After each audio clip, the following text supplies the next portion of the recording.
Ia au te fia fo i le reivanga o le afiafi e o folofa ma whaatalo whantu. Ia ele tātou a turu pele Samoa. Ia mai lava i nao si o nei ia mai se fo i mai lava i se au pito. Batua lava. Ia o fea lava li tuur ke lope olo e maua mai ai. Ia le rei fo i tautua mea udanga se ia pa ia se fato whanau masoi fo mai le rei masina. Whaatalo whama o folo whantu rito o au na asiata. Whane malurunga o tātou puru krame le nei fo i vanga o le afiafi. E le aso lulu nei aso se furu marfitu o le nei fo i masina o Januari. Tau saka fōlua a whelua se fulu mare wha. Malo le folau, malo le pale. Ia, malo fo i le tau atai, malo le ngā lulue. Lo le whaatotoa. Tiu teo whaiva o ngā luenga. Ia, o wala awina. To finga o te tofi ai ma whamunia ngā le tua. Po whea lava le tua o ke lope o lo e tau tua puno wa i ai. Ma e sa ili malo o wa fo ili tau sia ino a inga. Tau sia ino nuu. Antu nuu whai ngā malo. Ia o e kalesia whala potpotonga. Po o le an lava. Mafutanga. Po o whea lava a o le a fo ili mafuanga. O lou wala awina i lea tafa o le lalolangi ma le itu. Whaatalo whaaturi tau au na le nei vaenga o le fiafi. Ma loa fua ai la ua maua. Ma lo le malanga manuia. Ma lo foi. Ia le ono sai ma le lava papale. E wai e foi le kaimi e. E alu alu sa valinga e koe kuma e kau kiru kiru soro ma e whapeifu e. Por me e o sa o ngai me fai. E alu alu ama e tau toi tō manatu. Po sa o ngai me fai. E alu alu foi e toi tō manatu pe. E pe ua o vai fo ilo ka alofa. E isa kai peke kau ma fo penga wai o va alofa. Ia pe wai haru fo ima va pe. E fi wai kau fai aku amo ka kau wa. E ka ke fi wai ka ke kau ai e se a fo ia o la ngona ma manatu o le taimi ma le taimi. A o le mea ma walunga ma le mea ma ta utia o te fia vai lo hatu le nei fiafi. O le alofa o le tua e tu mau pea. E le li liu lava o le whaava. E tu mau le alofa mai ana nafi. Mai ana mua. Iau ngā tu pulanga o tuana i atu. O mai le soma e yeile taritonunga e wha a wau pia. Iau ngā tu pulanga muli. Po o hawhia fo i lea e tau nuu ai le tūlanga fo i olona o lo tau langi ma alanga ina le rei taimi o le toe fio mai o Yesu. Po o le toe fio wha alua mai. Po o le unga o le ngila lo langi po o lava. Ia mara tu ele ia se se iluana ngā mea. Ioi, ele ai ma sesi po ai le polo fesa ma le au fia tama mai. I le tusi pa ia mai la taimi e o mai. Even fo ia Yesu ke riso. Fa mai o le nā so ma le nā taimi ele ai ma sesi ngā ke iloa. E na olona tama. O le whaakahua la. O le au tātou te vai, au tātou te give up no fie. Ioi, au tātou te vave. La lafo foe mo tātou vave pe whaki ngofi. Ma lole ono sai, ma lole tau wantai. E ei nisi o tātou. O ka whai kaua kure kele o tau o ko meni, manisi o ilan tau o tusi mai. So le e sia o kamai e whaingaruenga i lungo waa o loa fo i o meli. Ke kele. Na o masta lenga fese o kai mai o lai oi. I Europa. Fe ele piko hu o Europa nga yerka malo. So le ai po e mai le aka o kuo inga. La le kenge le to olua maua le to olua palangi. Masi ana whanau. Ai te uma tala noa e whamai ia le tala sia fo i uso tu lo uso ia i tu taulangi. Whamai. Ia, kai whamangu ianga fo ia lea kua ila unga luenga fo ia uke seila i rungo wha te tele. Iyo, meli o ie wa ake kele ie. Ia, lea la fo inga seila i fo i masi au. Pese whalangi ia po se, iyo, pese i kālia. Le pani popo ka malo.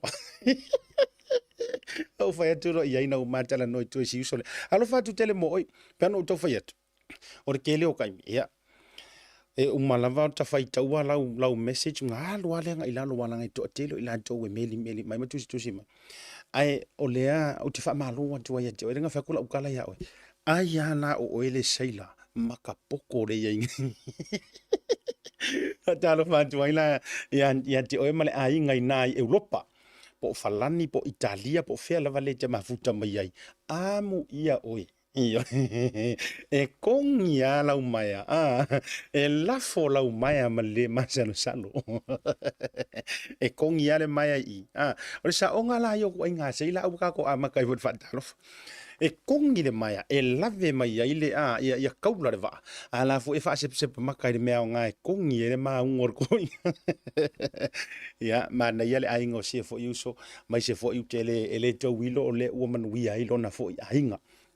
Ia nga e sa wala ukala le fai aku isi kaimi e kaimi e ke alu e ke fai fafie ma e fai alala ia so ia e te alu vo ile te fai popo mai se ama ko ia au tala no ni me mai se ama tu ia tele no mai me sa vai manu i tua io a ka alu ngi fai ngi popo e peka ke alu fe sa ka fa ka masua i las a taru nei lalo o fiu e kai popo ma ko fangua wa ka lengi popo ama ka longa e ka fa se pase pai ingi wa desi wa man tu ele yang i pa kwa o ye tu sei te longo fi e har kwa o e ke longo fi wa so pole il fangu desi a inga e har kai mi vo ile wa uma e nei sau wa e ha fulelea wa uma nga kai ngi au popo mau ale le lo fa ka masua ya ma tu na isa pai ke e mau ki o e la o le fale o lo sto i no fale ai povi asu ai povi fai langi folong ma fatu ia ama ko wola e ho a popo kai mira le pe wa ko mai lo wa ai o la lo le a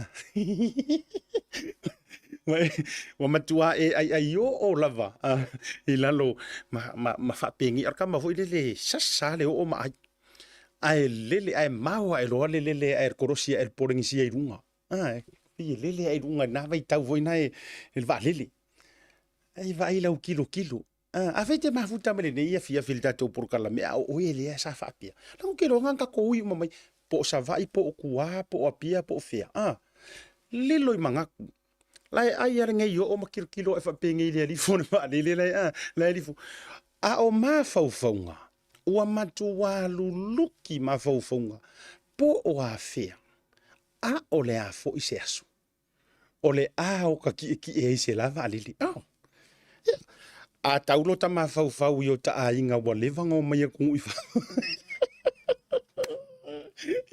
e ko ai fo ya a kauro ka ma fau ku se e ri fora fa le o ka ma fau po a fia ka ki e le la me wa fa penga po a fia ka ki e alu le o ka ma fau o ai ni ainga o se o kinga pong i ainga o se o ka ma le ia ku i fa ka ngokala ikiki mai a o fa alongo ai ka kere i va ai se wa se pu yo tu sa moi na vai tau ese mai vai ka ngi so le e ka ke vai va ma kai ngo ko fe ile le mola li au ka ko ke ia ku mala mai tai o ri o le ke aka mai sa o ri pe se mai li mai i sa mo a o so ia wa i mo le loto ma fa nga fai fo le loto po a fia ka o ile me ka o ngi usila po aku ngi fa ia lua o e fa pe fu ka a makan ka kara kiki o ka ma fo fa to i fo wa pi fa solo a lua la ka ke la kiki nga kai mi la ka ke a o nga la ka ke le fa ka masu ai wa lua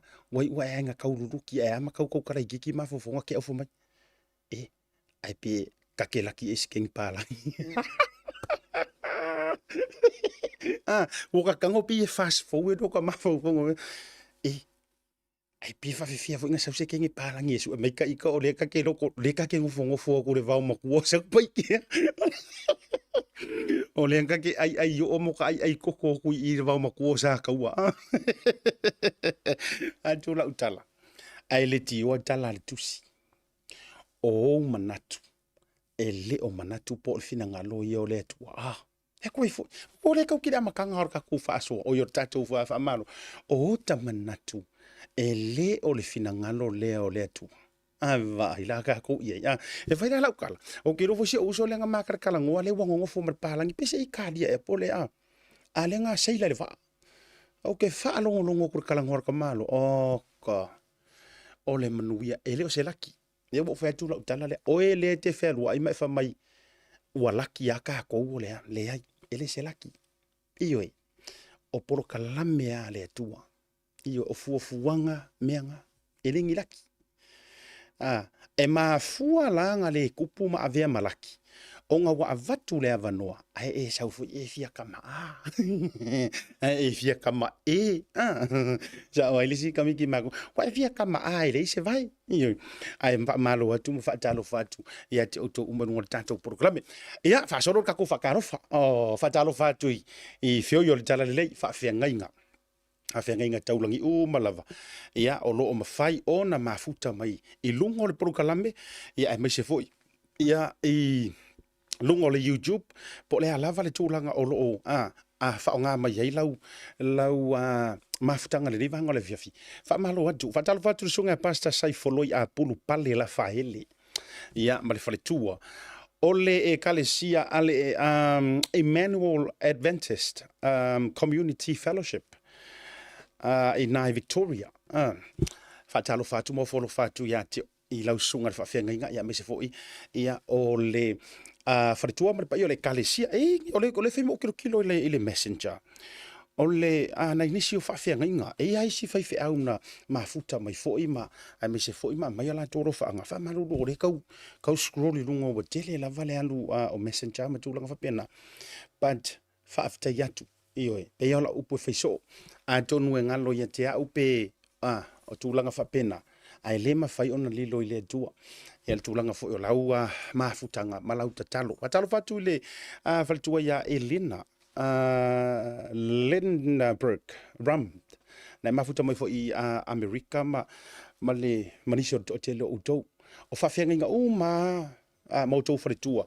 Pe ua le mauantu i la ufa talo foto so fa malulu malia fenoa ele o sesi ai tu ia ai fa fitai o te tonu mo ioe o la tou tatalo le mea lilo ma la tou tu ia muri papanga e a emanui ai fai vole nei foi au onanga male nei tau tua fa tau va fa talo fa foi so tama fa lenga ioe ia pasta fata waita fata ma fa tu melody la fenga i mare campus o ma tu kali ngai fanga dei. Ia, me se fo le to tele la vo uto o lo mafuta mai. I lunga o le porokalame, whaaftai tele. Ia, ona awhele o lau wha maloma, lau whaaftai ia te uto umalava. Whea lava le tulu ingo laulangi. Talo whatu fo, so le, ngā whaiaku lau whaasoa na nafi. A nafi a pokalakua ngā while no whaasoa tua ili teimi o lo uolanga sa o wola e ile fio anga o salolonga.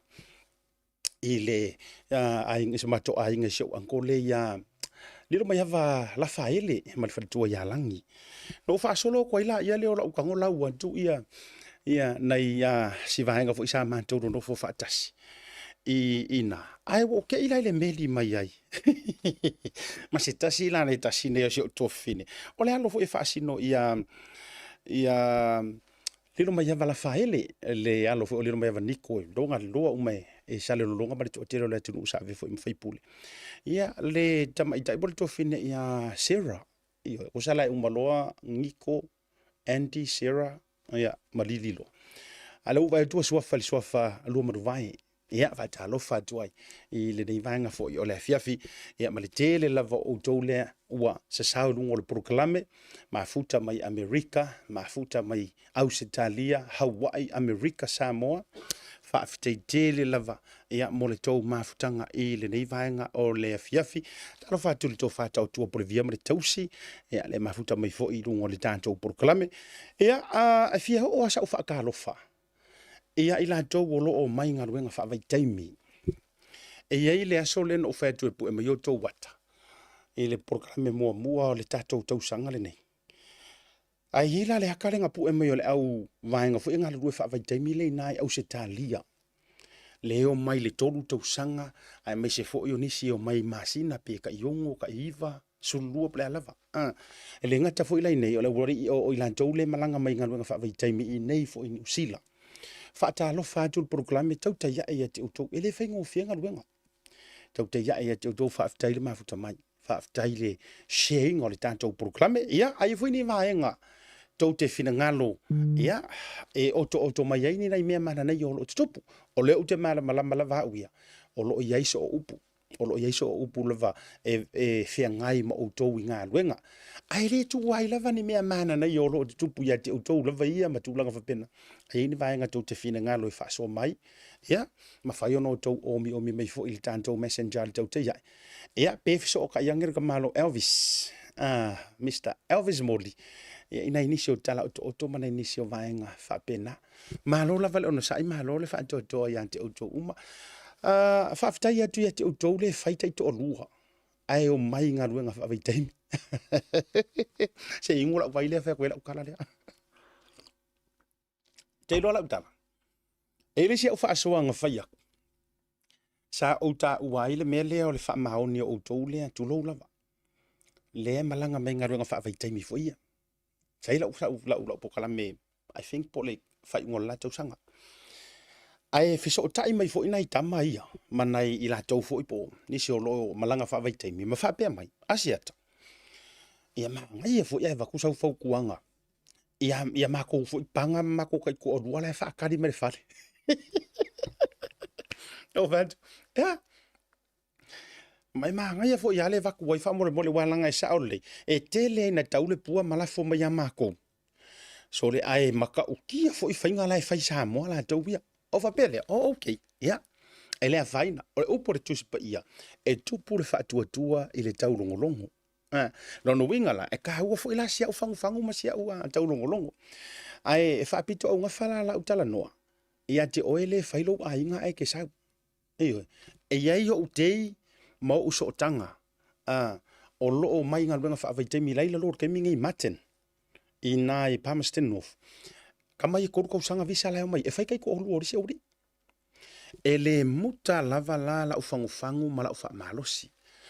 A whape fo ila o le whafonga mai. Oe lea e kapua i mai Samoa. Oe le to olua, o le tama, po le tama, po le tama itai, po le teine, po le tina le malanga mai e ngaruanga whawai Awo fu ke ka alo ia. Ioi. Mau le to o vai, mau wale ono sai. Tako kala ngoa i kala i upu se sao ma upu whaingo fie. E le whaingo fie ka ngaka wa whaise to alua tulo.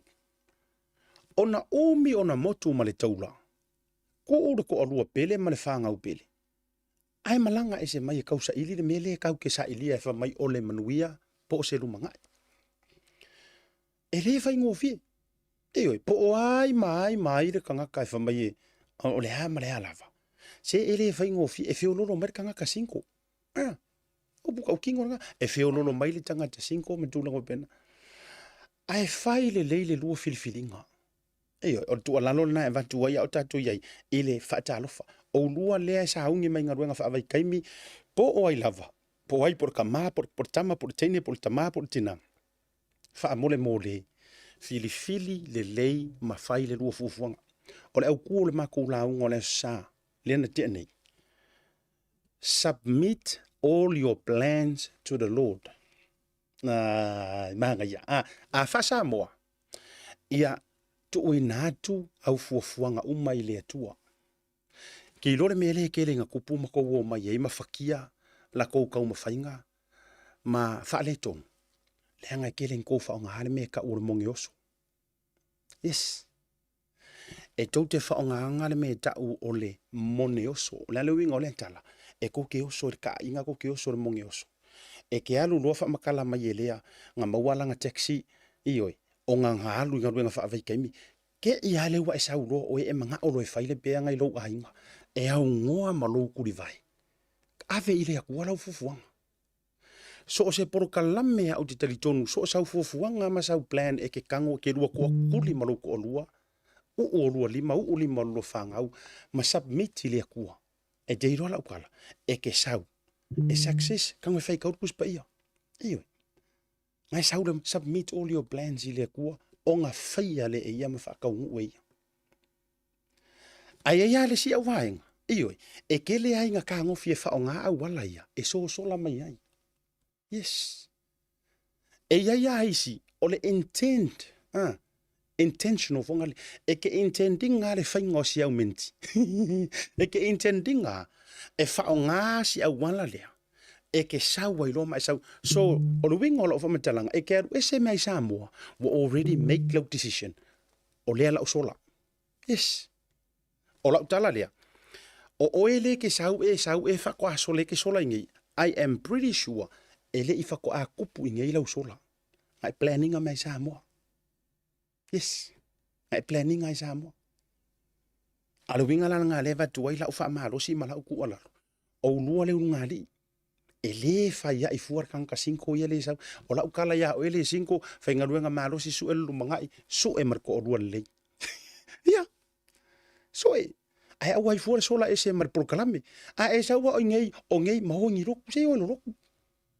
Iyo. Oi, wa e kale sia nai tu te lata lata i tau mo fai o. Oi lo lotu mahoe. Au foi ke fa pe langa ile sa uloku kulo langa ile sa uloku assembly langa ile sa uloku o fitu langa ile sa uloku mamonga se e ke ile sa service lo o le winga o la tala alu ai avela u fa ftai ile tu ma yesef yesef se no fo nga te alu e ave ye lo loko ile tu ave sa kaulanga iyo fa ye ngasi nga u se fulu wa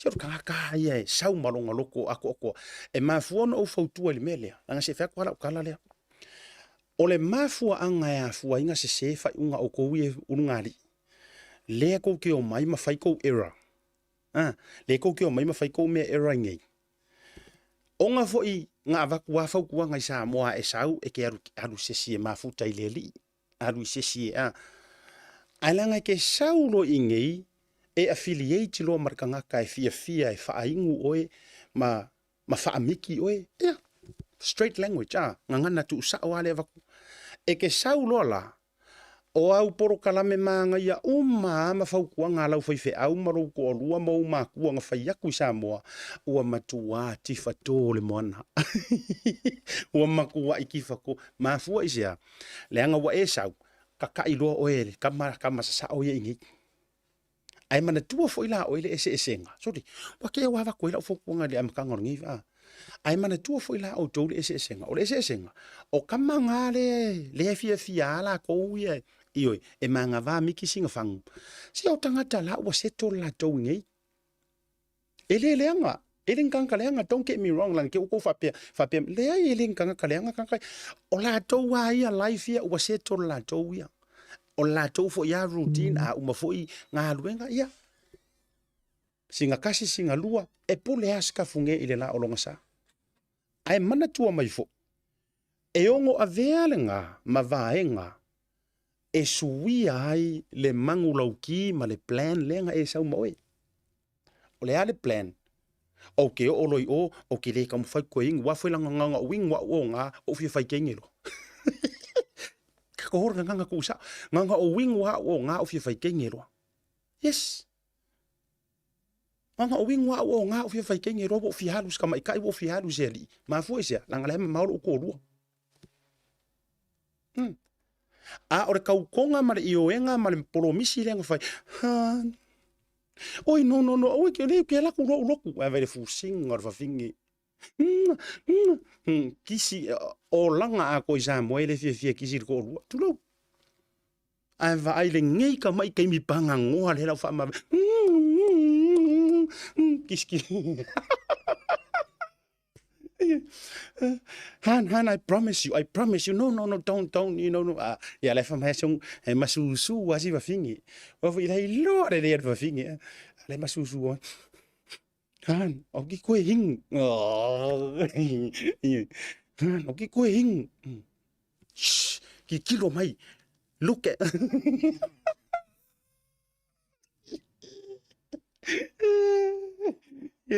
Sa kam kami ki fiangang nga ya ma ko nga fa no mai ai sa wangan ora ma ro la look into my ears ani look into my ears la au ki po le han o ke poro misi o le ama fa ma vai ro ala fo mai fai va le kam ai man kola o la sa ala ngo fo si fingi long ainga o lai ngofo si fa finga longa ainga ioi wa foi la fia kama ava pe alu ngofo o la fa ingo ngol menga ku sa pe o se current to se long le mele le ke wa ku yes ku so le ke wa ku current to long la le wingo la utal wa pe ke ma mai o kama pe e hadu ala no follow to o lu lo ainga why wa fa all eyes on her all eyes and ears and mel la wai lunga uma fa pia so pe la ke A o lau already guarantee lau loan. Ia, lau wa guarantee. A lau wa e hadu.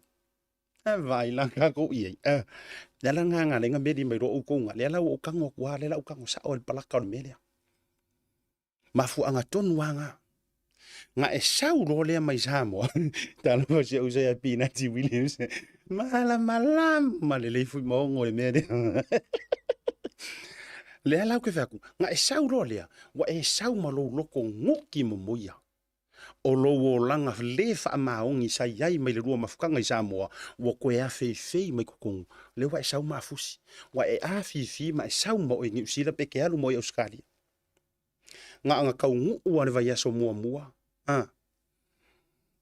Vili Samoa kala ngoa han I miss you le wa maka langa mafua i sea lai focus le plan nga sau mai mangkua le ofo ki oi faso submit your plan to the Lord. Le la ke focus vai aso mua vai aso ronga lua fiu nga isi au kama ven ko malanga mai se a le fa no se vili o kengi se vili langa la ke focus ma continue le plan kasi ale wiki engi sa wai Malaysia kasi ale wiki engi sa wai le si au kama vo ngale po isi ngai kanga kor ko ngu ma to ai nga foia ko e fesa pa kiu ka lo fa nga yo okay ha me ngale vili mai ai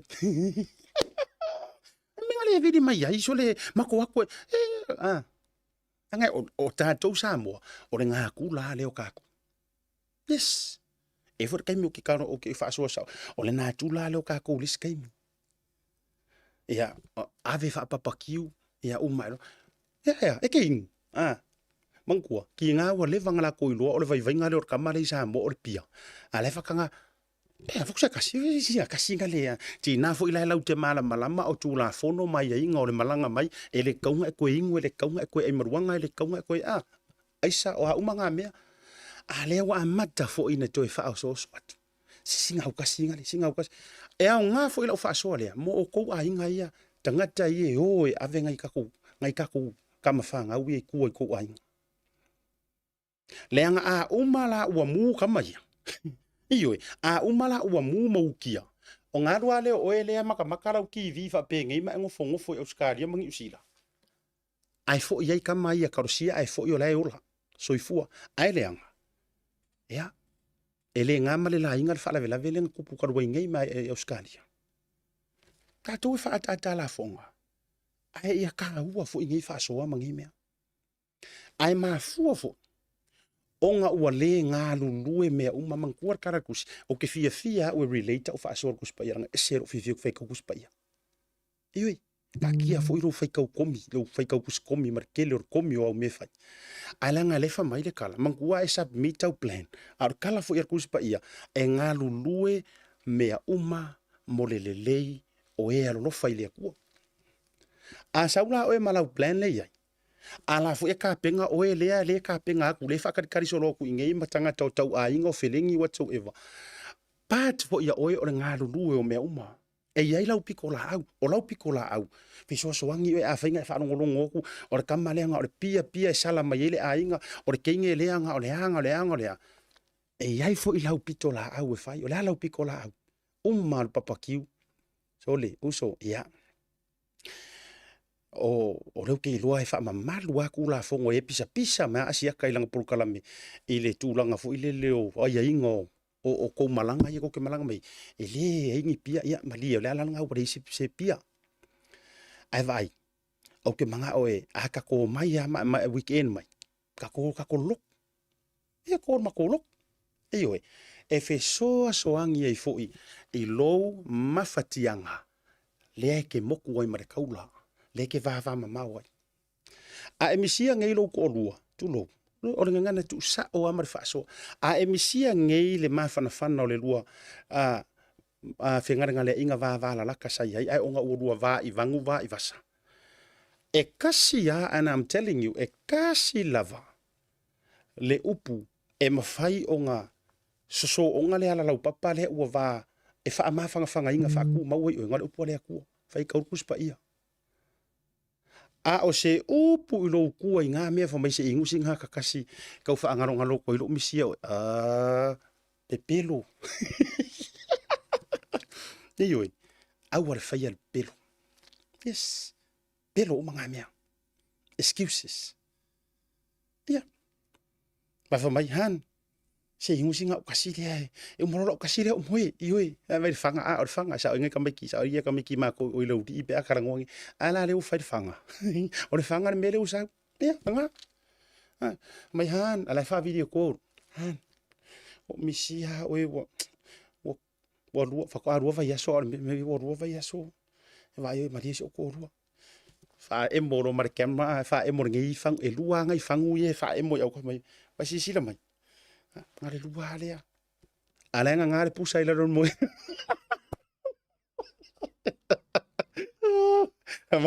Mai han, ngare lua lea. O si whawhinge la, e ki ngā le whaali i marika. Ai whainga ka, lea ngore susua ia. Ma le suama lia whaangi ua aki or kala le ufai mai. Ana o ke ika. Ke pisa fuai sisi o ke pisa ko inga malo makua hai fuie. O si whawhinge ia. E ke irongo o fie ale le fia o maka koe ngā apalasi mai favori. O le ngeia. Ua lolo ase manatu. Ona o le mai ngare umarola urua le han. Whai lo singa o moe. Vai. Ka wha maa vai kai mingi. Nanga ke iwa umala urua le o vai vai.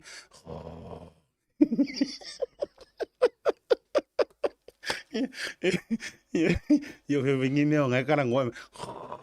Ui. Me ui. Sorry. Ya mea la re mo wo karangoa kwa wo moe.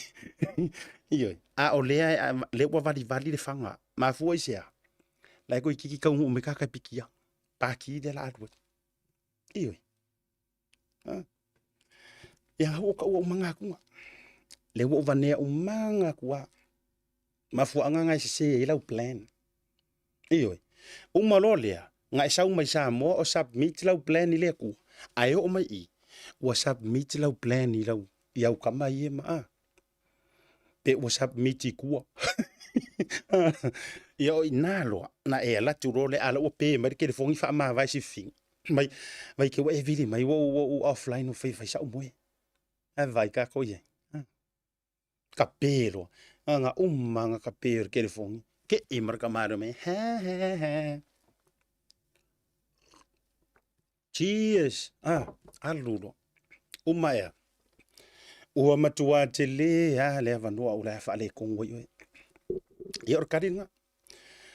Ia e manga ku fo ila Samoa. E fiu lo le fafingi. E kau ko esu e mai o mama salonga. And I'm telling you this. Ku sai o ko kama ka ko. Ta to. O ke fa yakula ukala. Ole kele o kai me ke fia masalo ai. O ke ia wase era ufa so le vai ngale ai ngo mo ngai ka ko tangata e malanga mai ngalu fa vai tai. Kele o ka ko update manga ia fo ia ale o manga ia si vai ngale. O ka ko ole mi o se kai me ke fia kama ai ma e kau ma e kau masalo salo ko i fingi. Ai o fa fingi. Ole mi o se kai me o sa ia. Ole umi o taimi ono sa ia le fine. Tina, tu lo po fonga ngana I fa fingu fi. Ona mari yo vale. Ole umi o se kaimi kau ki ongo o kako. Pe ke kau fa ava pa pe ke fia kama ore kuai e ke fiu e kau suengi me e fo ile le kau le anga le finge le rua va. Pe si tina ya afali I mai Samoa ngal ka pe mar ke fongo le fia kala ngoya oi. Ai va ai la ila fiki mo ma vovo e ka kala wadwe ale mo ile finge ma afisi de sika mai o ele la ile o fia kala ngom la sa on mera ye o kako o le va ve ki de kako o lona la ese ngau kua ku mengi e kau ke kafiki kama ai ongo sai pea kengi. Kasi er ka mai mingo yer kengi. Ai va ai la. Kasi er ka mai mingo ya mami. Ai va ai la. Wale manongi se mea inu. E o ai fangu pia mapusa pia ia. Waka kiki. ua le iloa mai Samoa ua ka kiki solo la le fia kamala le ona mafua ai lea onga pe ua alu lo marika mai ka ia ele wala wa makalunga alu lo ia wo vili langa sister ngane han o ia sister mai lo vili sister mai vai sa ia kau ka fa sa vili wa lua masinga wa makua o le lava wa vai kala ese sa ule kala kinga lua masinga ar ka fiki e kako ka silva yasu lua vai yasu ona tumu ai fua le o le social media ma tumu ai fua e me fo i TikTok ke vai ko ilo fa sa ule runga ke e lo le wa tumu vale fo le social media inga mea e le tatauna mai a fua ilunga wa ko vai mai le kama wo e buka ke ia wa ko vai mai le mai ka ile ku wa ko vai mai le ile ku na chau ai fua le ina me le tatauna sa o le faukuanga ke le ngai wo ko e vakua mo tatou po o tou le malanga me ngaruanga fa vitaimi ai fai o tou ai e le va e le fala o to e le a fia fua matangi e le sa tia fua le ma ave le fua ia i la tou o lo o fa a au pea le fa maoni male ono sa a ia ilangi upu e lua o ke vakua ia oe lea e ke sau e failu to o lua a lea te a mata na tau lo luangia lo mafau mua fa maoni lua on sa iyo on sa ngā me ke kaunga ngau e fai ai fa maoni e ngā ruenga ia mai fa maoni fo ile rua va ia masio ai ngai Samoa ia hatalo falna ma mi se vo to tele la vo tato lungo tato programi ai fatalo fatwai na inisio o wo ye wa to fo me la to malanga mai Samoa ai me se vo ngai inisio ainga le o maua o malanga mai fo mo taimi mo i nei isa ai ave todo kai mo le wa isa wingi sila ia fio mai am tala mai au i taimi mo kai mo o mana tu ai lo i te tele yo malo ia wai le buta un ulta to malo o mga kuai lo i sia wa ko ngala ne ka ua ko ronga ngo wa sau war ka malo ngi sila malo mai se sau ro mar ka malo sau war ka haka kilo solo kuai o mea o mai ke va yo le upu are fa sia wanko wow vati o le shopping center le kango solo ke aru ave foi faro sainga foi ngai le o tahu e kau ngofie wow war ka malo sau dal ko inga matono no fa longo mai ia e nganga na fa na fu e fai ko le fale e mix e pailinko ango would you like ka wa chasta ya la ngang war ka man fai ngar wenga lo marto ino mo lang ngar wenga momo fai ngar wenga le fal pa unga tau fa equilier fal pa ai va so momo sau dal ko ing wa mau melo ankola nga upu fo e lang upu fo mo mai o se wanko ele ula ele ing ai e ka lores fulming ke mo fa longo lolo anko yang kama ia sa mori mai ia smoko smoko o loifa e tu la wadi ia tu lo tau mafala tapa ai faili se di ile se wanko ai ole kama al maro ole melia ole smoko ia la ngai alu la va tu fo ia le fa ngale ai fi mana fa ngale restroom e lo la ko ingale Mala, vale fa ngale restroom pe fa pe ke fia manga o fa nga ka ko smoko. Alu ala. O le aso sa. O le lot. Ala. Kuro runga bongo fora ko inga. O fia alu le tulo, o fia alu le. Ala fa sa ninga o fia le va il fale le ta o va tule. La mai ro marka malo ya ale kalesia ya ka u ko pe bo ngas ya le kalesia ma lotu ma ko kalesia ngale la ka u ko ya se mato kalesia li scripture o yo se ngata inga kai la mai la se u anko le horwe la mai ko ingale la ko kamiki anga sa wa fa ya hey Samoa ai fa mai kamiki sorry we're tongan wa ile wa roka konga ngai se so ko ro marka malo o le fiesu o le fiaru le restroom va tu le ma fale le ta wa man ko ile ka mixa mo ya ko malo wa fiu we ma fo le u le restroom ma tu my excuse me where's the smoke room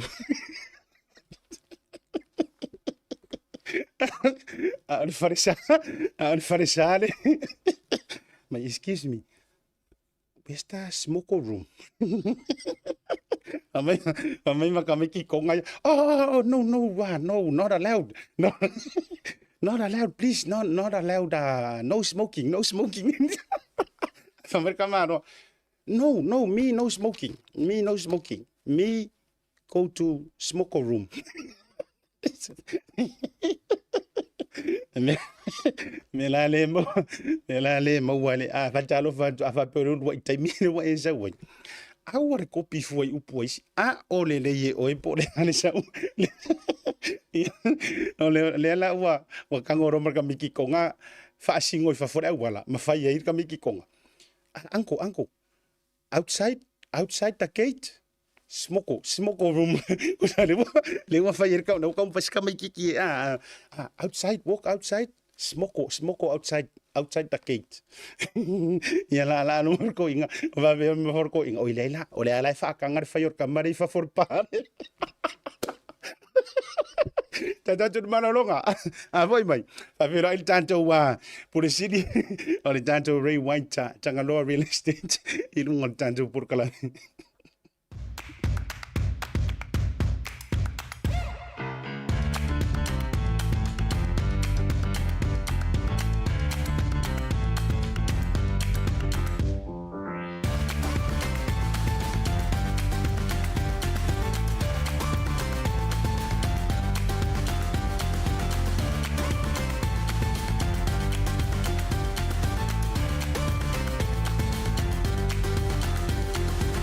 Tasi Market. With 3 locations around Auckland, you can get fresh produce from farm straight to your table. Grab a bite at Tasi Pacifica Cafe or get a new look at Tasi Barbers and Salon. Tasi Market, your affordable local.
The Color Shop in Matavele can brighten up every aspect of your life, from interior to exterior. You can change the look of any project you have, from auto to home, around the yard, and everywhere else. Bring color to life with our selection of the best paint. Come check us out, because we're more than just paint. We got bush knives and a whole lot more. We're the folks that will help you kick that drab right out. So come into the Color Shop in Matavele. Call us on 25577 or 21527. Drop an email to cs.creston@gmail.com. Oh, wow.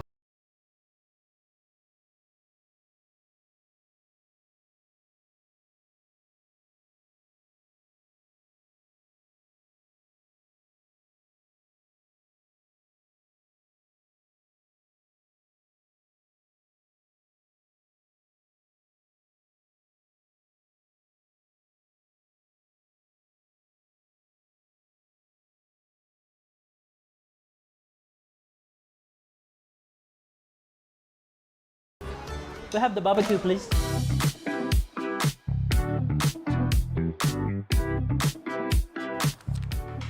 Tell off a voucher. Thanks, tell off a voucher. Do you know how much I love you? No? No.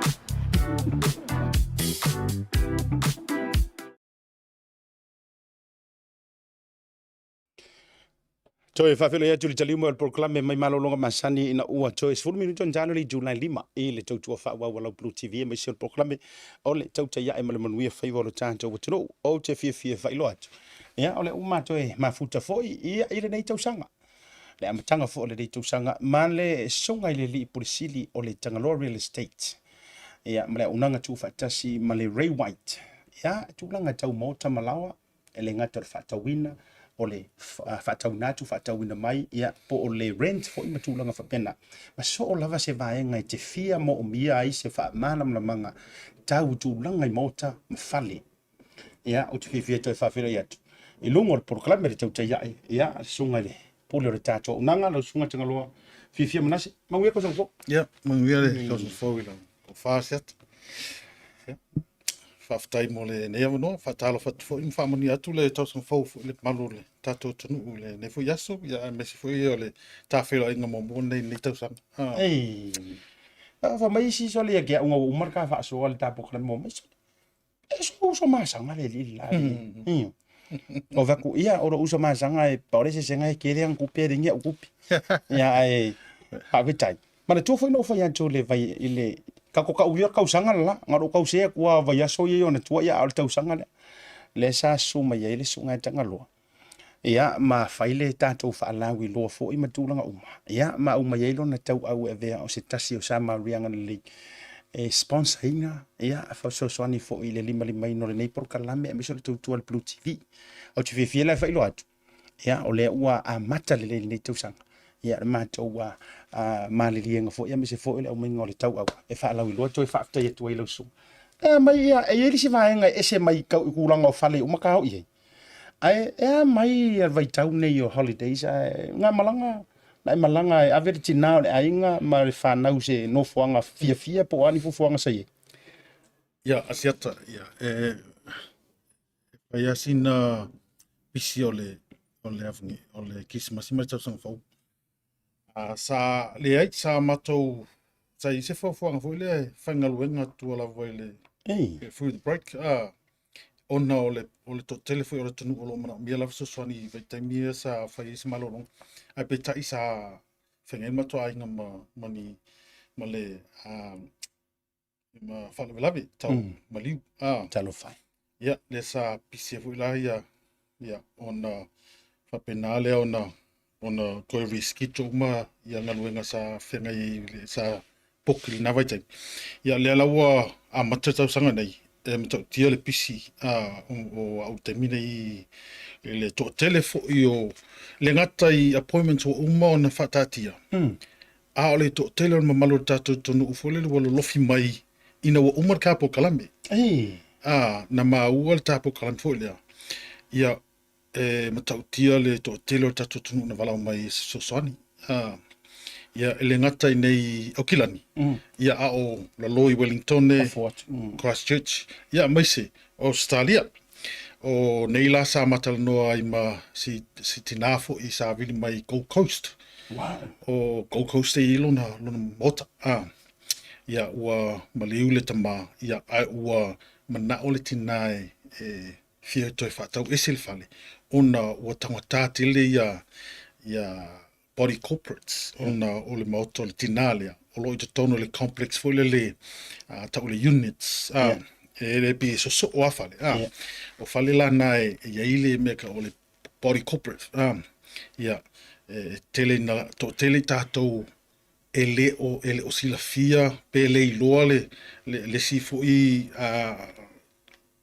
tule o le afingi o units ia pe afa pe fatau ai muli ane fato a ilo ane muli o umon fatau fa o resi mea fai afu le time fatau wai o tau mo fie le fie o le body corporate ai umane si tau sanga wa aluanga ilunga ia Ia tau le tau o mea nao body corpus, le ngata i body corpus e atu tongi fo i ma land rates, water rates, e tele yo, au mea na o ye tata no ngasi taimi. Mana ia tele lono winga la i se au tele ngai mawhai ono ofisili e toi whapia. Ile ngā orkanga kala le tenenge la kukwaki ngā urui. Ola fo ia ki ngā le muale uru una ia le tele fo i ana pili. Ma vaenga o rate ma whai fo e kokongi. On top ile umia ingo se fale. Am I right? Sauli lea. Yeah, ai, mena tā uai, lo tala no se tangata, ai maisi a alum whanau o tato tunu o loko i le organisation i po le industry leo le real estate. Ia e sosoani fo ile ia po lo ia fo. Taimi lea e wana e tutongi lo ia a wā le ia le wha ngai o inga fo i o transactions ma mewa pena o inga tonu lava mana o mia ilo fesili lo ia ia ise mea olo i mana o mia soani fesili lo ia aile i Saingiang pepa. Mana ia tele. Mana ia lo wha maite. Tati oi toi e wha alau tele ia le tūlanga le na. Ai, sei wha atea mua tuasi vahenga lea. Ai mangai fo olanga ruwa iwa tasi fo ile nei tamari. Ia wailonga fo ima tele ana fans. Tele ila tau sila fina mara tua fo. O sunga wha ngai lea tol matai. Ia, atau mara tua fo ile antale o matai lea e ringa kau maka kou le o e whingi whea. Matou whetang isi whiika. Wai isi whetang isi whiika isi sunga whawhia ngai ngā. I le antale. Ai, o na meri mai mawhisili mai nisi lan sona nafi. Pe mawhai ona palota atu tātou i nei i tau mawhai ngā si tau salama si la le ia heilani. Now, i le Miss Global. Ia, le lana o tali atu wai tūlanga e mawhai te le ma tūlanga uma. Le lana atu ina tua whao ngāsi vaenga leo le tātou purklame le nei. Ia. E ui ana o loe hau ia le sa ukupe o maua mai ai ma tūlanga. Ai te lolo o loto. Ma tua ave umala ulango lango. I le nei awhawhine po le nei fo i tuawhine. I lana tau mawhainga ai warwha laulo ino si o tātou atu no. Ola tala tu e sau noa. Si atu whakau mane am kalungo o sau e. Oi. Le lang whemai. Ole sang. Whamik whakia o e fwile le wha manga kukia o e o lai mawhainga vote saksu. Sorry.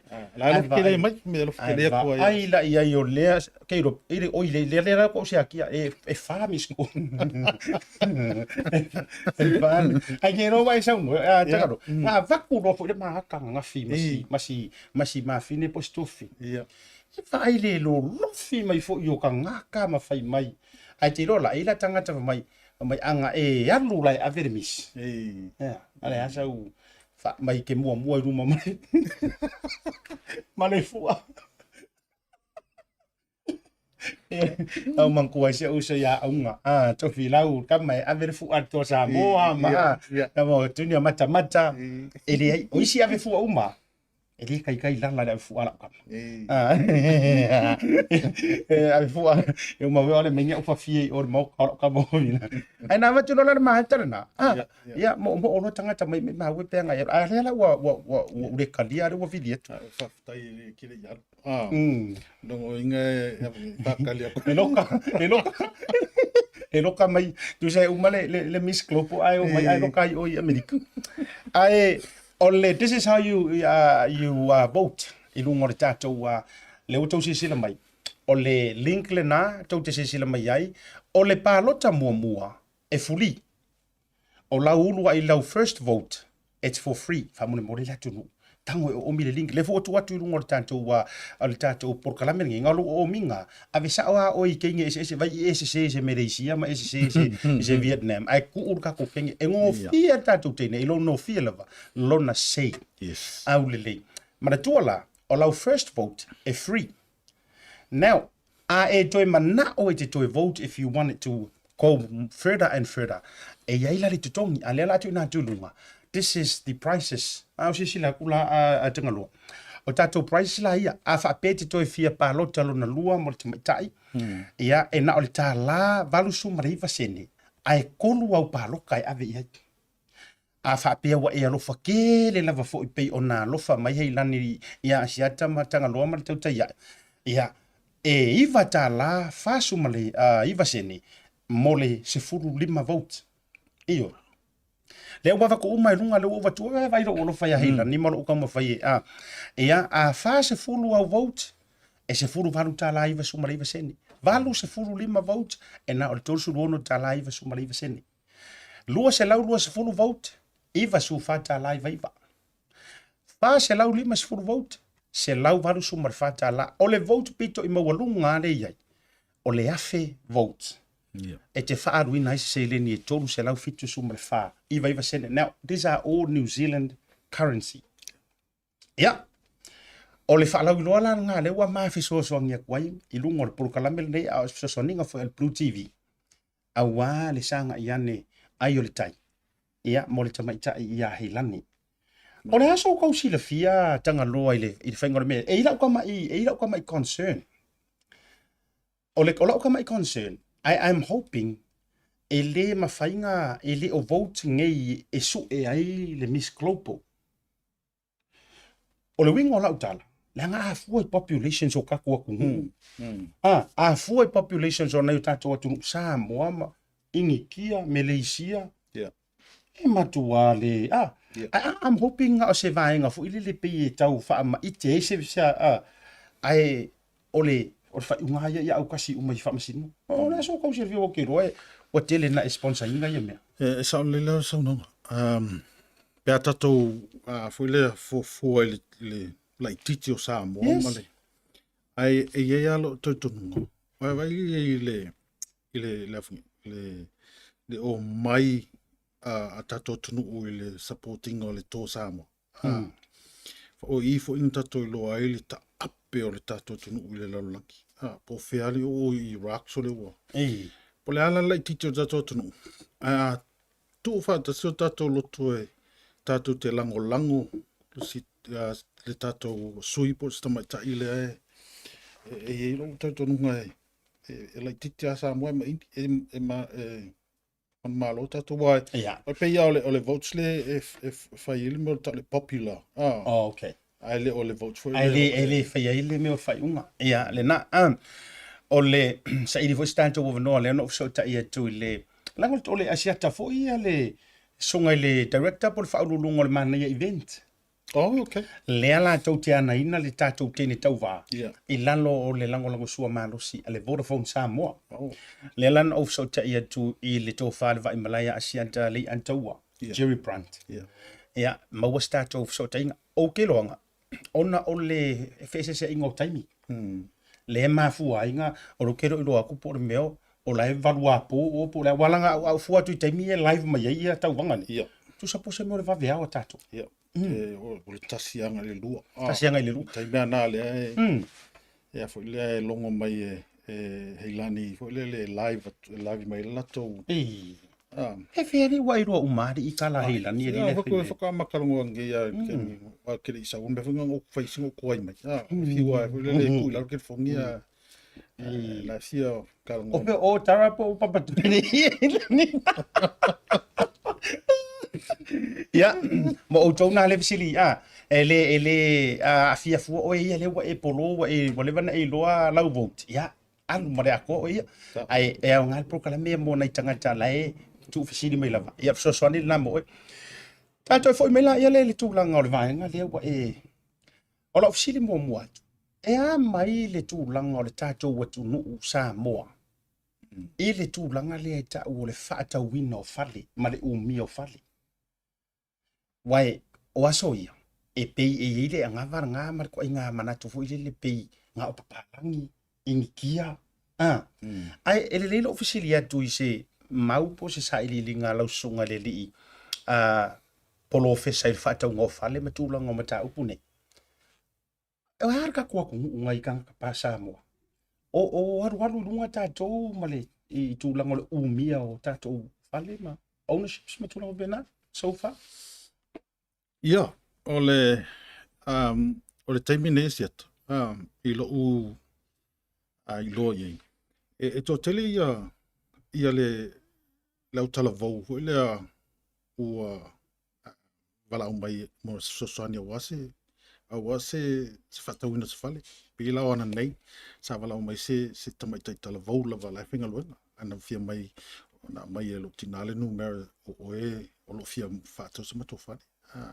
E se lo fia wharongo longo i toinga telefoni wala mai ia, tātou tunu e mai fia mana mi so sonia was whātau mo se whare. Ole, se tape ole tātou tunu. A tātou fua whaatusa le whaatuatua le tangata Samoa ma le whaatuatua le nkia i le atua. Masau ke kako. Masau te le tātou whaatuatua. Masau kako. Tātou tangata le lotu. Ova le whaatuatua i whaatuatua i le atua. Ai olo i me whapea. Ua tau. Le ai los whaatuatua tātou. Kau sua vai ar kam. Ia. Ki kau li sua vai ar whakoko. So ka koua. E se le whango fio ngā tau tō kākou i o tātou lava. I me mawhaung kako whai. Whai kako whai. O le whasili langa, pe se ai tau tei kākou. Ai, o le atua le tatu whatutoi, o le atua soifua. E kari manga. E kari manga. Mana ia. O le mena ke fuile le mahu fau i fuile wa pia. Sorry. Ko kile o ngai kakaswa o kako kaka ke fsili ka ke kalongoku. Ia mai. Finka ele. Pe ko kiki ya ele mawhai piu already ya le mawhai ar mawhau whau whakos whak. Ia. Wa koe whameala ko le mawhai. Ia. Wa to ilalo ai le whai. Le whai. Ia. Ele inga yoi wa ipe. O la ula whisili. O ani mafua anga. A o hafo i la ni mea e mo mia. E oe lea. Inga ia mawhai ai. O nga whaakau pe ke kau alu ai i le li o lea o i la tau e ono whaatau se whale. O le lau tau whalau te lelu wingo lau whaafisili. O hase kua inga kokongi. What sort of income? What sort of job? What sort of... E ka kau ia haata ita marota tu alupo la ta whanau. O nga iai ma ausia. In order e mawhai ai rongo ka entar ko inga whaalapo pokonga leo i lan tau e fia mana na o le whaatau se whale. Can you... Yeah, so se bank e te alu i fwile mo se eita alafu. E lua me vai i le bank. O le affordability ma le stability. Affordability po o lava le se lengi o loo maua le a inga. E mawhai o ngā toe te tongi le long. Ia. Lua, stability. A vai aku le bank, e se lau ngā luenga ngei, e se lau ngā luenga o le masinga, masinga. E whe mau wai ngā luenga. Mau wai ngā luenga. Whe mau wai le address ke ngofoi. E ke le o stable. E ke le o stable, fu le e ke le o, e vai le bank le lale umi sa i e ngā luenga lea. A wha pia ua lewanga i whangarunga le i ngā luenga lea. O eos tangata e on sai, o eos tangata e whaelele Whamaongi. Ia. O i ngā fo e peisanga i e lako. Evaluation. Evaluation. Affordability e wa ai pe i kelinga o i kālafu. A kelinga kālafu no ua o whankanga. Ke rea kupe wese. Ia. O eos tangata e awhingi. E fia alu e kālafu mai. E kālafu mai lea. A whapele mawhango le ngakale le loan a le bank. A wako ngai la le kupe le kia whako mo se whare.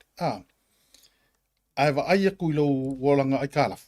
E whainga kā kele o ngā E ko kongia mai. Kongia mai. Ia, langa e ke fia wole le e kia le whakau mai le hai purchase mai le TV. Hai purchase mai ka avale lea. Hai purchase mai mea lea. Ke fongi fau. Ke fongi fau. O mea e wawa ai anga i le bank. So, o lo inga lala whamatalanga, o kākou, e kaunga awe se kākou le meka o le pride. Put aside le pride. Ia. Ku sa lava peke si le fia o eos tangata e telini e tālafu. E le lei lava lou whafsanga i pēr ma le mortgage broker. Ia. E wa ai le mortgage broker i lau finance. O ngā whailo se plan. Mas o le plan foi lea, e ele mo le time frame foi le vaku le broker pe ya e kaunga o ko vai kaimi lea. Wakilia o mai se au e kalafu ia. Me e o soro mai. Ia. E fai foi ele au wala foi le ku fa kasi o mai kalafu ia. Inga ia o ko le vai kaimi lea. wa umanga Debt free. wa debt free ia wa iai fu ma le avangoa e afungi awangi ke fai mai kapa lau kiwi seva langa ke kapa lau kiwi seva e afungi e fa pe fu le so swangi mai kemi wa fai ka ile ke le ke kai kom fai ko fai lo so se fali langa laua wa adu lo le meka ole hardship getting a kari ka ko yo wa fa ngar kiwi seva e so swangi hardship e ke apalo kiwi seva fa wale hardship fai ka longa mas siava ngoi ke ai le leila va lo como foi le reduce au o ka ko fa lave langa o ka ko e le fa pela ku fa lave but fai le mea lai nga fakia au ke apa fo oi Ele é o maros. ai fai mea lai ma fai e fo la lo fo ngai ka ko fa vai o e afangi e au nga foi la lo fa sanga i male ka o le foi le vai alo budget budget e fiso swangi au ke ma foi le au ko ke mai ko ke o kala o ma ka wa kuya ka ko e ka la fuma fa soa fa fitau li i tau tupi nga kongo e manga o mia lo fa soa ka ko fa fikau di nga ia ma fa e ngo so swangi so lo winga la overall i lo so noanga o le fa fitau li o le tele na mau i tatou ma fa finga tai na ia vanoa ia o tūlanga i le tatou fa mua o mana onga nai lo mo o mianga yes le lava manga ia mero sango iyo ese le once ese ale mana onga ia o aso ese le ni mo o mianga o ke le la o kako o tatou fa mua tele le mana onga le ale manga onga KFC ai vai so uma KFC vai so uma i fia fika ikasi fatu mana onga fale ai nga ile vai aso manga onga sui fo ka fo ala le ka vale mana onga o le winga nai pe o ngā lako ono o le te mi tau te atu e tau mawhai mea ia. Wa a vea la vaenga ia ma mea e kao fia ile vangoa. Ia ke ele uka ko mero ka whapea pe whailonga langu e lau whai bankers me tūra papena. Sao lele ia. E se manga ia vaenga reu ka whasoa. Ele ngata mofali. Ai o se mata upu e te le lalo nao ngāre tūlanga le saving. E te le awalanga lai fatura la ukara e se yora la ukara langa lu esa ngore mele o le hardship fa fela tu ai ngatu langa o ilanto na wala during the COVID. I know this is more of a banking thing but pe kau ya yesi no manga if not elisa fine during the COVID o lenga maile pe nga extend maile invitation kind of like that for other people lenga struggle to turn into their Kiwi savers. Yes. Ele hardship. Yes. Would that affect ye pe la se ko como fainga se kanga pe yes. Yes. Affect. Yeah. Langai e foi le am fai mafonga apaka ko le Kiwi saver. Onga wale aise me foi le plan ka ko ia so timu ia i me vai e ko ke le loa me kup ko kere foi vai sa tu uma ka ko foi ka sa ye foi ka me ngaole o le fungi o le struggle o kelo o loans ma ngama mu fakaki ngama mu mai ngi usila le valuiva sa mako rent ma le valuiva nga le Bluwave full ma le ongo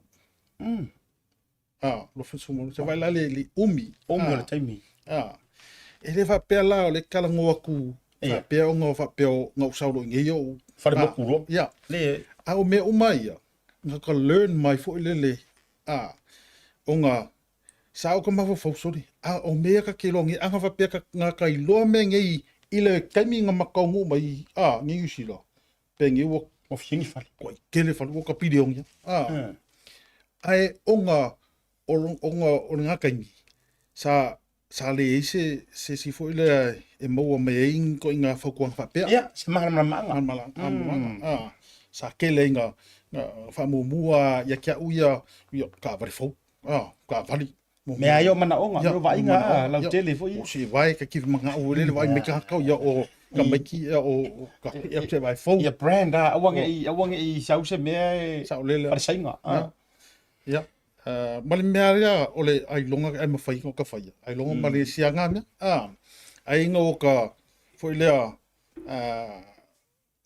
ka ngau a ia ave ese umanga mea ai ia ave ese le ma ave ese le manga ko foi lea le pride foi le ke ma ke ua ko e mai lea le ainga lea ke vai me lea ainga lea ke vai me lea ka le sia o mea nga sa fai kau vanga foi le nei. Ole si vaenga o ta sau fo yo tano fo le nei tu no mo ta va ita e tasi lea vaenga e matua hal o se tino tu petele la va tato. Ya wa ke roi kile nga pisa ka kai fala vela. Yes, but it's not every day you fala vela. Ai ki ro le vaenga every day on me yo tau mafutanga. O me ai. Ai mai la uma fatula la utala le e maka inga ngere au ingi e ke ronga ke sila fia. Le wingi kia male au sainga. Ta te roi fa fenga ruenga ye ta te fenga ruenga. Si kama I paula le sa fa pengi manga I kama vegetarian so ngai feu poana. Sin kama I portion la vole me ai. Au ka ika le sau. Ola le mea ai nga po mea breakfast, lunch, dinner. Fatu tasi le vaenga e a fua matangi ai le mea lea ole uma e loa ua kau moku le faasoa. Onga ora karinga lava o tātou lava fo ima na vantula. Sa leia. Sa ole wa ka work le kula. Sa le la ka mangia nga walu I o tara fa so lunch. O wa fe I fala inga yo sa inga Samoa le I Inga shop. Ke roa kasi le kalo. Kasi le fasima moe. Ia malvaingu. Male hafungi. Ia male kama se pasui vule. Sole. Ka umar ka ko se fukara. Yes, that's right. Walungi la mo fa. Sole. Or ko suka la ri mafinga ai uma mako ai. Are wa halu mele lunch kasi. Ma pe sole. Ai la yele. Tumu ka ko o. O si ai ngai lo ko fin ko mai. O te lo te fatu fo yo wi o si so sa. E ke le ngori fo piki mes ko se kalo. Ia. Inga wale pe ku ka se mele le fale ai soli. E sa le ya la wa o ka e ku de ki wi nga ole metua. Ai mala tua e uma nga ka me se fa ka. Pe nga fa ka items si sa. Wala tai le lima se fu ono se fu fitus.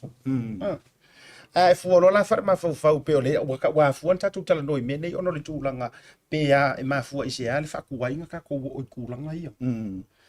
Ia ai tango la e calculate mai le ai or kai au auli afi from Monday to Monday.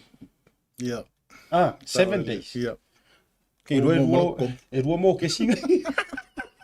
E ruo mo ke singa. E ruo ia mo ke si o vai aso nga wa ko le ingor vai aso kas. Mana ia le vai nga pen of yet. Ia e rifa penga a mi ore falenga le mai rolia. Pe iska ka o mai rent mo ai man e fa tai fo I lofio o le wa mo le va no te sa wa e fa soa o le waka me ia ile a o le melia muli mai le fale ai e sidi de kiria le o le a le po la fo anga le o le ase tu lango tau wa ia rate of fale e si ale ni vai tau fa ina fa soa le tu ni si o tau sa ili ni la tu fale rent fo I tu lango pena o gaming ai se ko o facing tangta o rates o rates le gaming ai a makai le ongo paseng ngai du o tongo fiku va yo le rate lo fa le gaming ai lo va paseng sa kolu 3.9 3.7% ya lo watapola talofa ai o menga e alu lunga malu la e leila se me kake pole kulanga le le o gaming ai o lo I lalo ma ke ki fo le lo facing ka ngo fio fa le gaming ia o le nge fo kausanga o la ile protection o le a kelengi mo ki se o li longo le ma ke ki gaming o ngo o le wa le nga fa ki e ko kele o kanka ia le mo kesi e mafua o le alu o kupe I mea e alu I le want, a le alu le need. Mo mianga. Ia. Ka kalango fu le ngola ke kilo o fu. Ka ke lo lo ka le lava lo fa so le vayasu. O ko ngelo mo onga mo kele ngalo o kupele I le want. A le fai mo bole need. Le la se me pole ka ko I ko langa nga ole benga fa ko vai kamina le so le kausanga ni ka kanwai ka last 2 weeks. The best time to buy a house is now. Yeah. Is now. Not tomorrow, not next week, not mako kelenga se whakakari le vai, se whakakari lea kausanga. O mai ngā kaini, o so mai le wharo lavi. Yeah. Koe ti lai. Mau alo se mafu anga, se mafu whangole si whakau se whale. Langa hui o ka fuwi pe o me lai ku Samoa. Lai ni, fe pisa I ka kokongu o mengi o whangua. Ese anga e ao ngā, ole mea fo la nga kaunga wha priority ya ka ko ngingi sila. Ole whangua le whale. O mea e mau ku Samoa. Mau kulo ngi, mau ku Samoa. E le kala hui le vai mai sa whanganga le analogy le si mako ainga. Yeah, okay. Yeah, o au fui. Ke mi whangaroenga. Vili mea mako ainga se kupe lafo. Anga kam fai funga kam foi le fa puku se deposit. A wase mako fa. Fiu fa puku ako. Sorry. Ai o man kola kala ho le. E si kama lo le sa kam foi fa ulunga fali. Fiu fa puku fali. A sa wale le nepo se mai asa u flau papanga le se Marua ya. Ya, e fiu ala ka waku. Ya, sa wale nepa ma waku lau pap. Ya, o fakula I si o wahinga vai. E se I whaakula le ia mau kula o whali. Ya, ngā waila ia lea. E lea luako o le manguia. To se mea ko ke manga o mai ala kua. A langala. O lea e kaumawhai a kuangi. Ai vinga mea o. Ya, wa alula, wa whai lola me, wa kusa wa kaumawhai e whau whare dua. A lele I kur whare kas. E se le mori mau mai foi malu tato tunu le e lak fale moko. Le ao ngā o le iai o le fale moko. Mo a ingi Samoa. Fai ngō fia I o mea uma. Ngā lua kwa le bank. No problem. Ya, alai I lunga al moko si alai. Kasi ala u. Al mela le ka mo fai uma fale ese ese le kele ai le ma se fale ua mauku. Ya. Ono winga. Mana ia fa manatu. Mana ia le tulang. Ona ole tataimi le te vatule te wai afalole lima ia ona. Ile tataimi. Ai ola o fafsiri le nga vakulo le vano le te falo tele ni so vainga. Ol fesiri. A mai sa so ni ngai nai ai ngai rent. Tasi le fesiri nga mai ke over the holiday season. O wa tele vainga fu ile le pe e fi wai ka mo fai ia la ko landlord ti tulanga. O e marulu ventilations e ei fale la o ia pe ele o la vea I lano swing of fowi o fai mai fale te tau ona ia ni healthy home ia tulanga fa pena o le ala e pe ia kangia mai alulunga la vala ko rent ma tulanga fa pena o le look after inga le landlord to le fale e ma ele o tutusa ma le soifua ma lolo inga e ka wese a inga what's your best advice? O le a sau fautuanga I nai tenensi I ngai kangako kakaka Samoa ye le tupu e meia. Ia, o le a le whainga au walai le la tau ma whainga fi nau pe tarusanga I nei vai. Ia, man. Le ko kele ia alufo ima whanau tatu tunu o whainga luenga I organisation e mau waifu so sani whapea I mau ka o advice ma lapata inga I meo rental properties.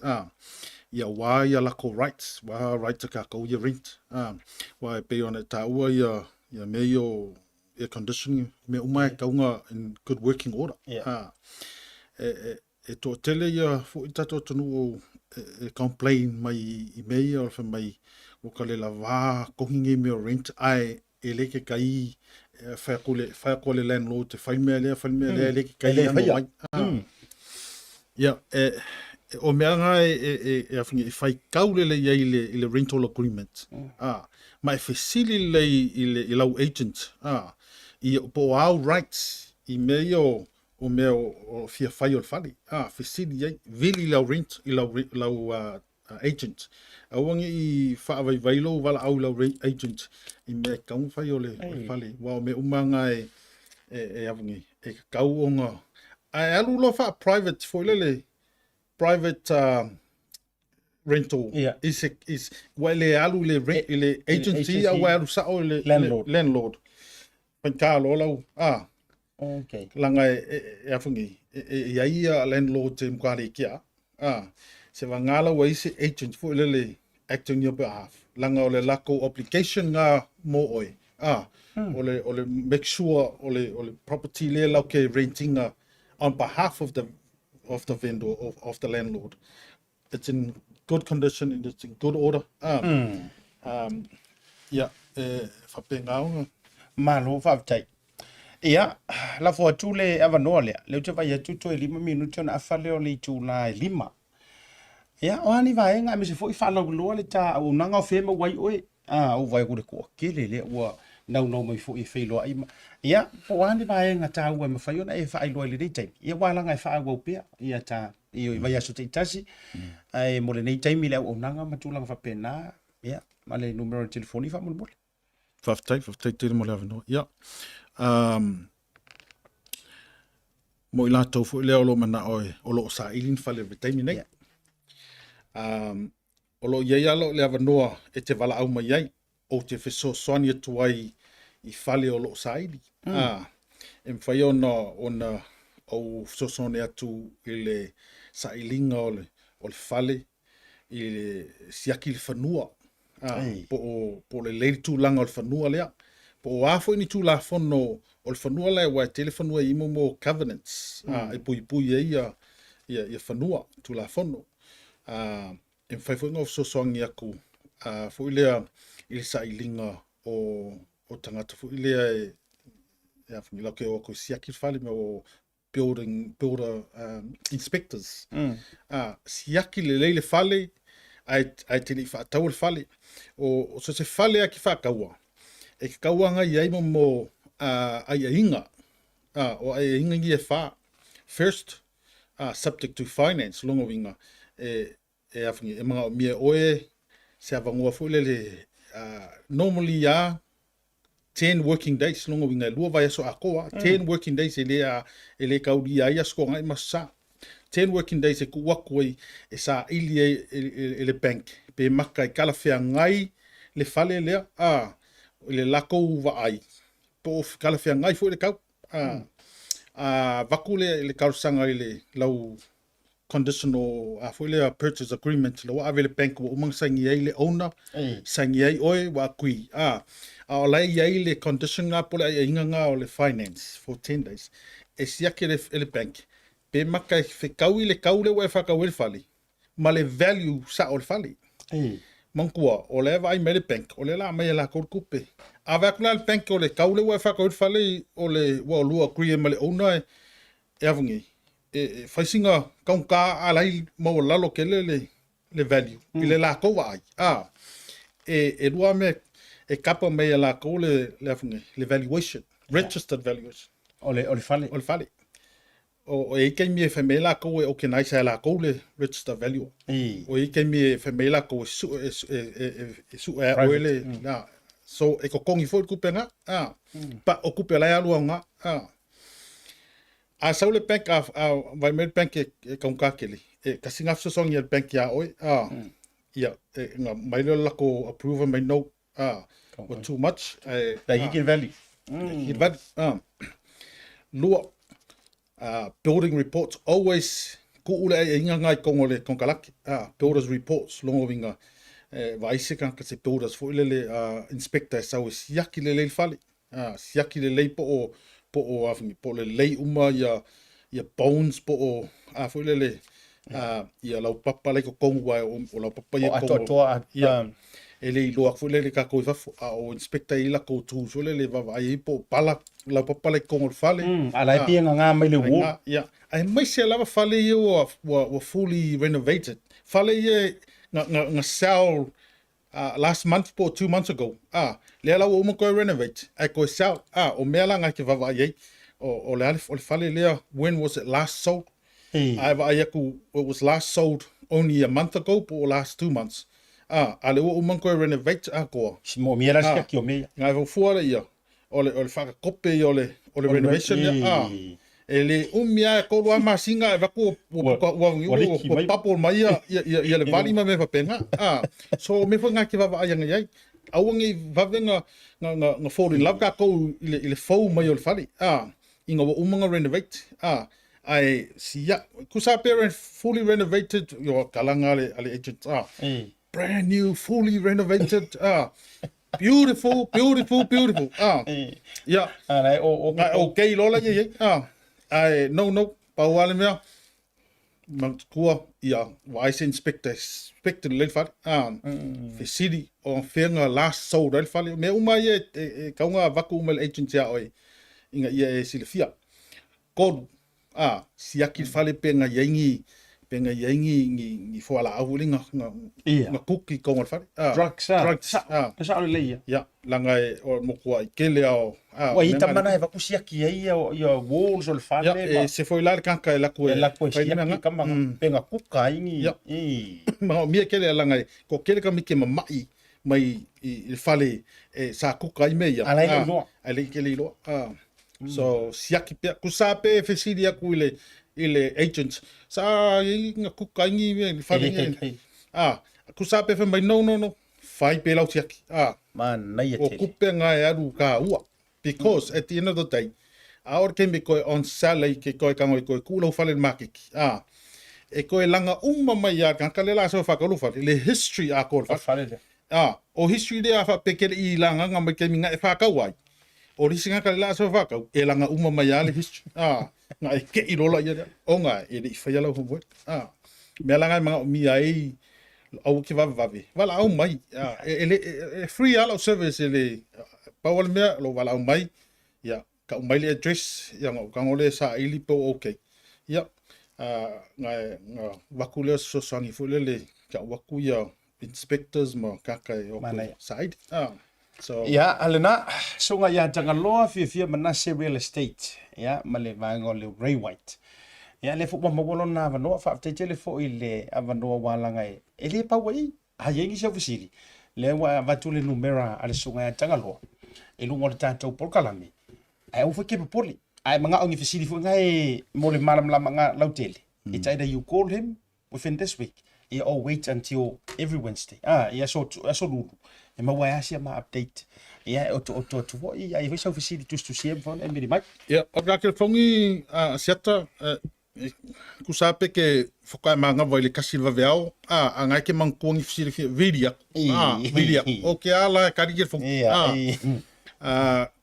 o ke ala pe ya okay la ta numero ko voy a pe ar ko lu pe fa veao ya men ta numero la so te kana o lu afitu lu ali mo ya ono sorry 027 2508861 valvalu no tasi olu fitu lori ma o valvalu ono tasi ta numera e te vala wai pe ki texa tu foi ono to vile po fiat pe Australia po fiat me o la lai au ingeso maoka po Australia fu so fale ma mi so son vi me ka ngumera nga olo fitu 2508861 ya mori fa malo fa tai sunga le porsilio le tanto Tagaloa real estate le Ray White se lau miskoli o ya le na la tato malolonga fa te jeli tato so tai fo vas fo kari la ke le fongi o ke le la ka bi mai mahilania le la tato malolonga fo mai tato news tala oto lu ri ka ko kala ko le ri wo man le tato proclame pe mai tato fa salong fa business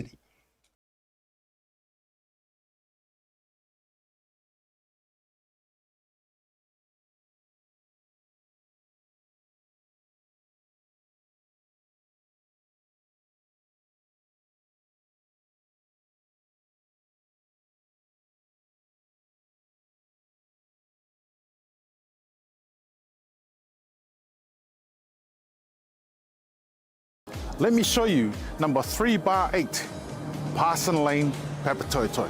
Let's go and have a look.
Tasi Market.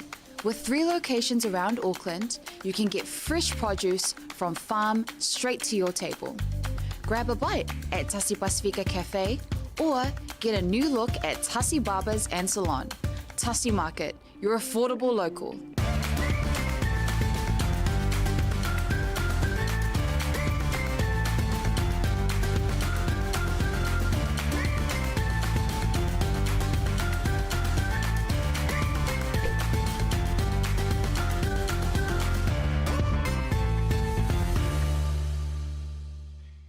Te mora wa tile o tolu se fulu ma le valu minutu te nei le July 5 i le toi fa wa yo le tautua ma le proklame o le Tautai A'e ma le malo favor tanto o tulu ne vanga on le fiafi. Ina o mai ai fo ia le tanto fa tal tanonga ma tango fia ma le songa le li purisili o le Tagaloa fia real estate i nai le Ray White. Ma ngai yo ro mala mai se me.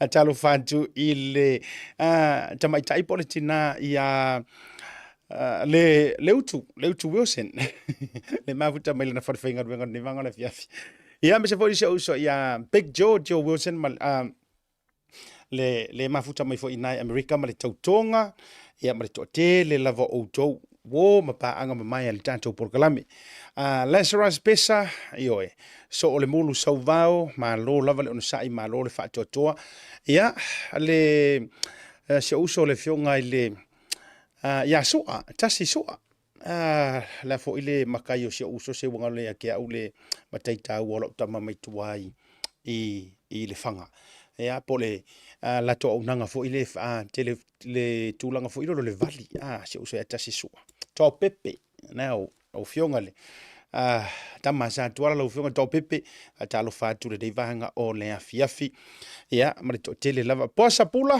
ma to fo i maftanga o folo fatu asiata ma fatalo fatu ya ti oto uma mati le pule fa taile mafuta mai ma lo lava le ono sai ma lo le fatu toa ala Solomona pe foi la Mariaha afu vai o si vai nga fatalo fatu usa Mac Great fa tai tamai tol tipa ula le mafuta mai fo le vanga le fia Jeremia sunga Jeremia pale ava mangele fa pe foi la le sunga ya mawola vai ono ia tas ma le tau foi vaenga ma se vosi uso ya le sa ma le tau tonga ia rupi le mafuta mai na I le Tasi Market I West Auckland a talo fatu foi ia te utu ma lava o le si vaenga le ai o te fia failo atu le malo lanturu o te le utu na fisili mai ni pake kirikiki po fe mawai o te fia failo atu o le maua uma I le tatu Tasi Market le mangele ma le tofo lo fa nga solo le sika mi sanga kirikiki le fa nga solo por pim ka ele fa nga solo le temi nei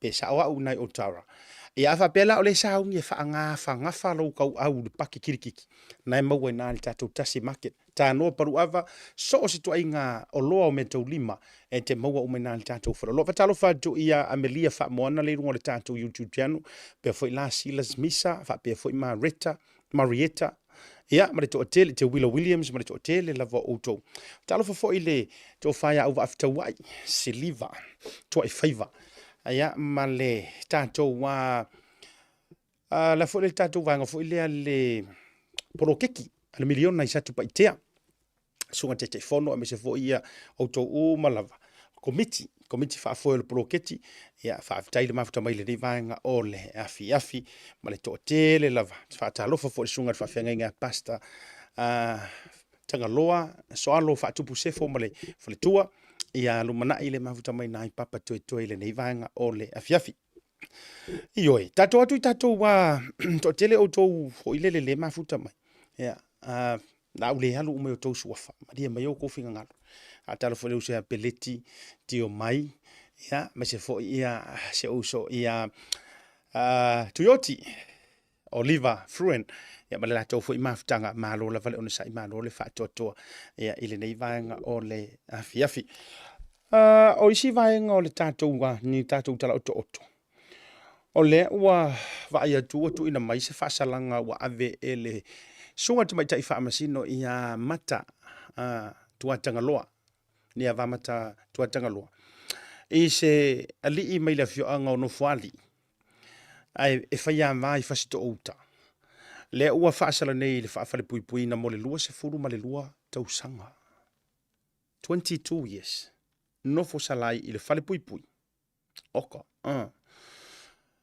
o ona ole tau mawhai e wha o le oti pe ua tau mawhai le ilea e ki kinga si onga ko orua iyo to tono le lapotu ia ai whate ia ina ua oso whai atu pe ua whate ia tu le tina o le si ona to orua ia ma oso koi ma se kasi o kua oi ia kapoki le ilea ia ma la tu le fafu ai kau ai mai manga ma ala ve ai ma le tamao si ona to orua now ole mata upula le faisi yonga le la ua fa fa le pui pe sa tu pul masino yuni lua fe lo suma le tonu to sangan te nei ole la fa to mai ona to lo wina le fa masinonga ma ole o tu ina tu ye se tu langa o se fa salanga fa pe ma ngai akili iyo o se fa matalanga ole mata up e fa longo ku ki nga o se fingi ai pe e fai me ana maula le ola tu logo fio anga langa na ua mai fa lo tele lunga ni so newspaper Samoa ai ole o le wingo la utala pe fa longo ku ngar ki ngari pe le kau mai sisi le poku le ila vanga ia male lo tu ngol tina le sa fa me maula le lungo fa o siang kama kengi ai tau mo fai te tina tu lo batu ale ngana tu sa o fa fingo fi ia ma fa la vela me fa ya ko ya nge ya fa ya tau vala ulo sitina fu ile le ngai next door fu ya la totua oi e la ka nga la ku tu ile fu ile inga ya ku langa me la fa yo solo le ako ifa fu e ka ai me ma la vea ai male male tama sitini ile ya fa la vela me mo lia lo la le ula le o le tu langa la le o ya le la ua umalo na whamasino. Wa mawalanga lusu lua kausanga. No fo sala i le whare pui pui. Ia kea, ma ngai akele, le au mainga o le fo i whasalanga ma le tūlanga. E uia, o le matua le lei ma le makanga o le anga yo inga sa fai. Ai, ia tea, e le avea lea, ma alo fanga, wai pe foi ana tau fai atu. E ke lengi singaka ke vai aku foi o whaali o la tau fina ngana mwha mai.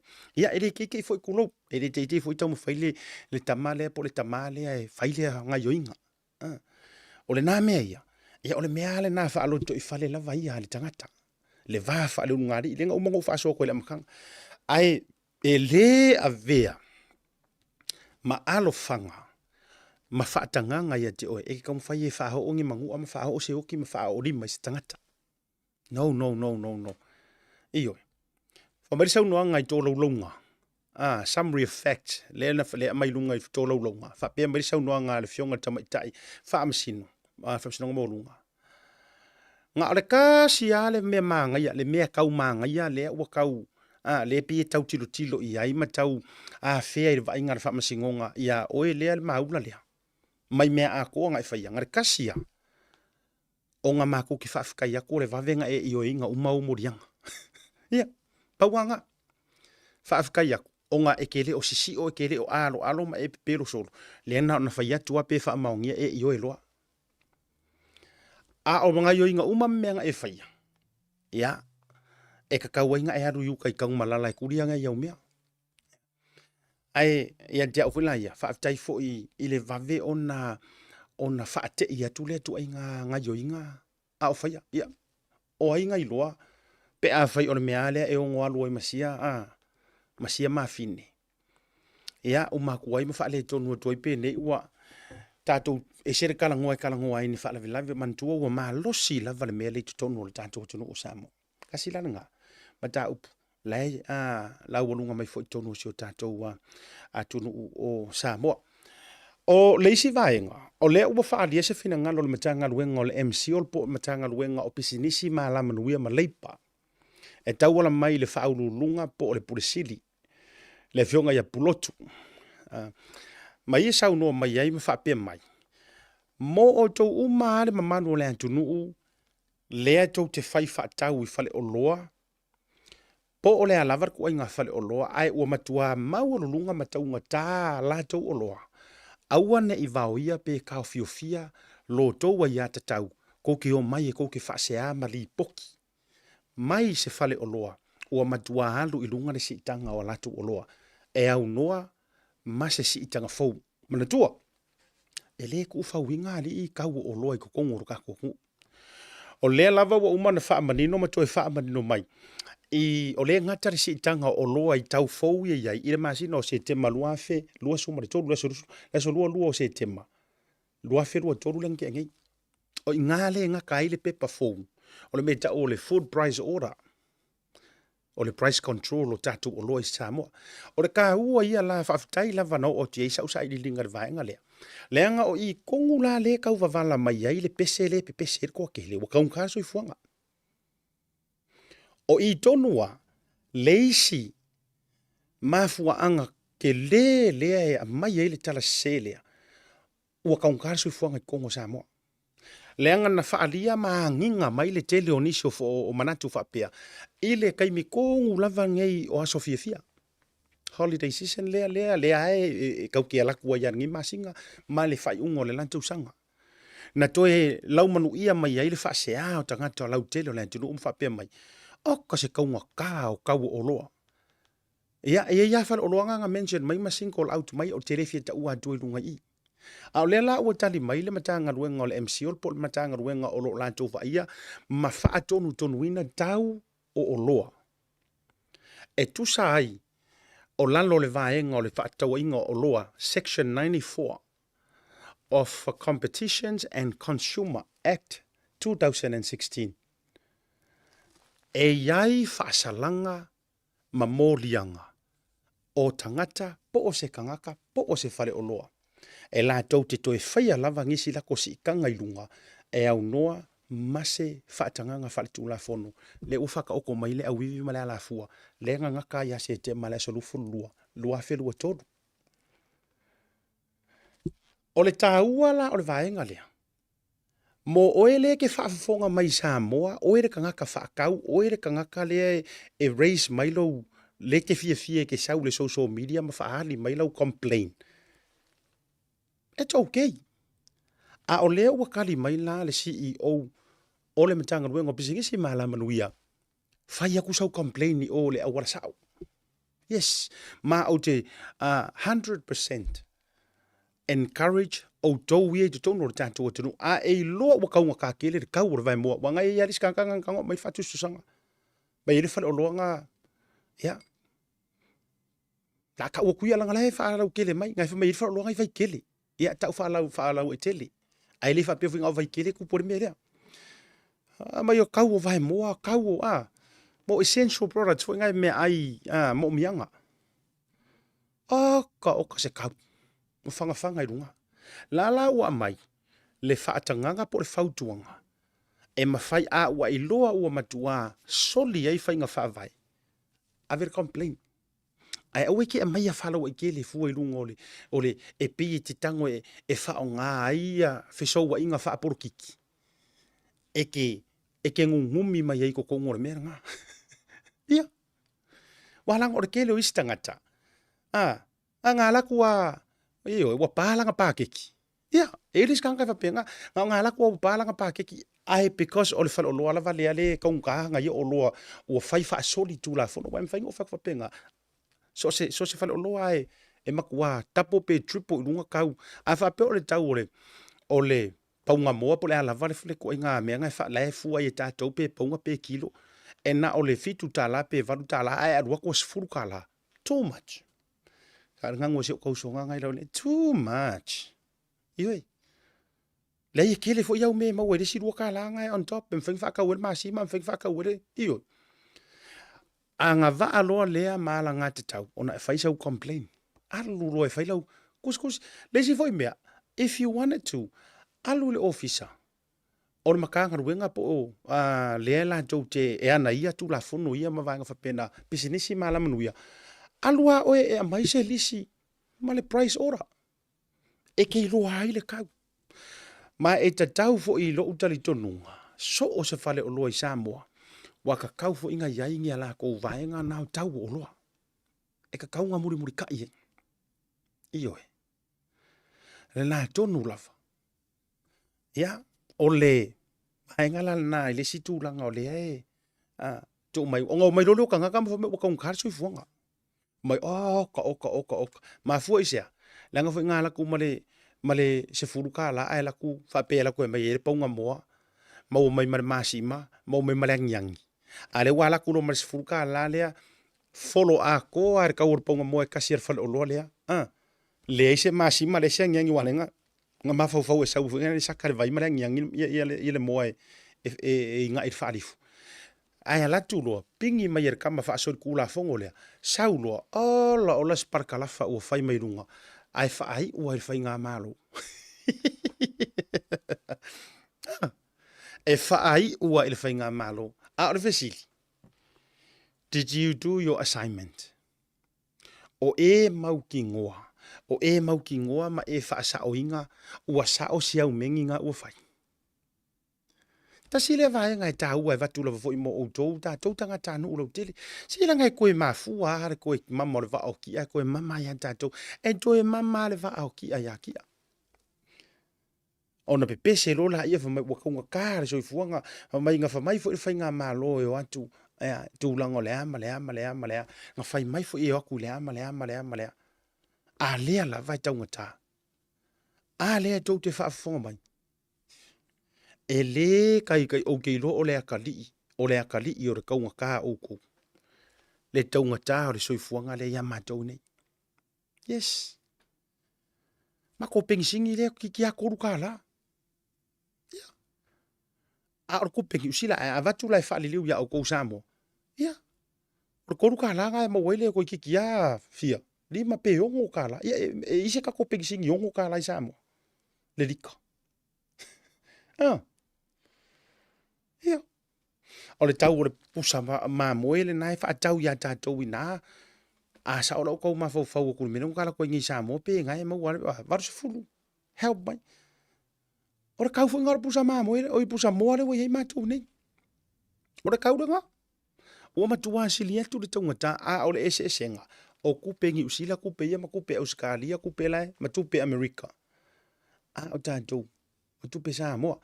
Ai whaafitai whaila. E le matanga ruenga o le MCO. O le wala tau langa mai matoe wha mana tu mai. A leanga awa kapisa ka ngaka. A whaifu e tapisa na inisio tangata. Ia onga o kofu ile e whaifare o loa. E naona o fautu atu. E walanga la fu e whaisia mātou o maku o unganga fu ile sak pai kia tau salamatiu. A whaifu e lau te whaaso atu. O ke whaaso aku fu ia e vaenga le alanga o la fu e whaile mātou whale o loa. Ioi. Al talo fatu al tau salamatiu man la to o whainga ruenga o mai sa tu pai tea. Lo winga la lau tala. Ka kou fu ia la le whale o loa, ma so se whale o loa lau whaala wai tele le tala. Tau tuanga, tau o tātou o loa. Ia. E vai le panga ia. Pa waronga ise senga o Samoa mai ngai anga o Samoa la mwhai isi whale o loa ingo i kuanga e kālafu. Ingai sila. No, ele. Ia se vanga nga ua matua ma fanga le rua masanginga malau male ono le dairy bangame ia ngafako aku si iro le ngai kala a ia kalu ngo kasau nge ku o ke le rope ma fainga ai kala fu va pio ai kala ve Samoa se yo kala ku vo ila wota mana tua ya so o la ku mana ua mo nga fa kau masua te mana tua fa o loa asko ingo fa ai povi nga su ai povi masiro mto fa tu ia mako aku fa kau masua mo to ie wale va so ele mara mele ta o fa tau masua langa sa faile o nga umu tau popo le fale popo si vaenga la tau te asoia me nga sa fa i meu sua u meu o nga o me fa pena e ke alu la fai maile fa kau o fa tau masua e ke alu e mai au ave nga popo pule o e peke a mai wa umanga wa te ala mai wa umanga o a e fa kau popo la o solana e kama fo ile e su senge le popo su le te fo fa kula aku o mai la le onga ku kuri ro ma ko wela ro mitse utina ai oro au sa kama e o ma ia ma ko mai so kau songa nga le ke ri rupo fo ye nga ya nga yo ke nga mai oro e mai ke ro la ka mo nga kai ia wa a lima se fulu au popo ia usa pe arwalu o te leo la tamo na te me ma waila kupe o le lima kala io ai au kala kula wa kuai kula karwaku a kala kula wa kuai la karwaku ai fa pe o fo me ro ka kausonga manga ya ka masangi ya ia wa palasi mai lo la kamo nga se lu kala di masu senge pe koru kala yes le kau wa po le ka lo kala ku fa me ya kamo nga popo ye aku ia ver kau pe se fulu se ke peri ma se nge ele mesa ia kau ngalo ala lu te fai atu nga malava na malava ole fa kau masua amo mai ro marka maro manga ave nga pop o sauro nga skoi io aki fia la e ka fisa sia il fai kau nga skoi nga su ai povio pop ia arko inga ne makuar nga kai ele se puse me ia na uma te tusi kusila ka monga ia o kala ala me malaka fas pepa nga ka ke sau ave kai il fa loa ia o sa waku ia o ka kuku le luma fa ka makuku luma wa o la ke sau la le lau pai o la fai fa ka uma suare ia ia na vala au mai lo suafa ia el tamaleo ia au mai yo mai ia sau o le nga mai o lau arko ai faila a fe lolo la lo makua a pingi la ko inga la ia kai ia o le au mai e tolu se furu au popo ia e la lau le lima so le ai mangi la lau le mangi me la lau nga kusia yu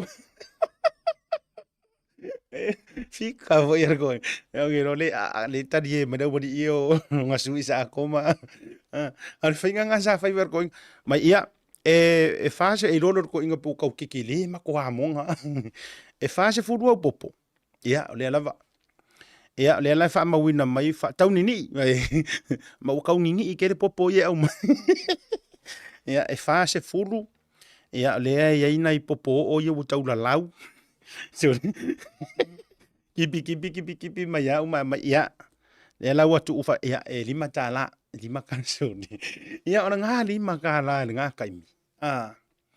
Anga ia e se me ai kusanga e ka umele 5 kala. Ai ke le va ai foi se 5 kala.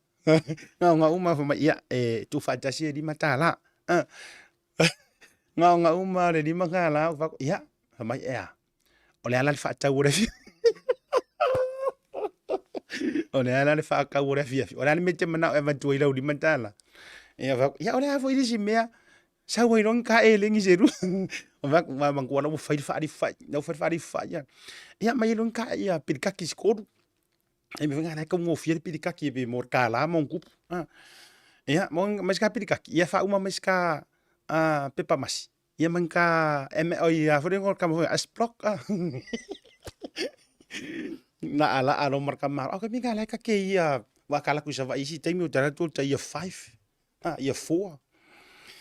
Ele mau oi ai o matu o tama fo ina aso le 5 kala o ka ngi me mawai o le 5 kala a kai mila le nei e ala tu Samoa iso ni ona utala la le ngai swinga ia o fa ko ngi si ka ko hua e pe walu lu mar soi fuanga ma ka ko se update wa ka walu lu mar soi fuanga so le ai pe wa Kere lo ipo la me bo tu pe akava ko se furu ka la po se lo se furu I se si sa mor ke miringi. Pe ka ke va ya ko ai fori ngar fa le fia. Ioi. Pe anta la tu ai o ta ave se tu pe. After ia sunga ia saun sauno le mai tau ole cash in California cheapest cash is $4.77. Wow, that's US dollar. Faka la fiku. Oh my good boy. Ka waka ya mai la ko pe America la wa pe tapo le pe ai Samoa. Sorry. Mo ngor ka ur ka ko ke sieri wo fiku le varukala. Ari ka ur ka eu tau sila la. E faila te tala. A tala tu lai Samoa le mo ni mau mai eu tau eu malanga ngi Samoa ke mi. A ko ngi Samoa. O asola. Pei a vea se lua se fulu se kangaka po se 5 se fulu kala.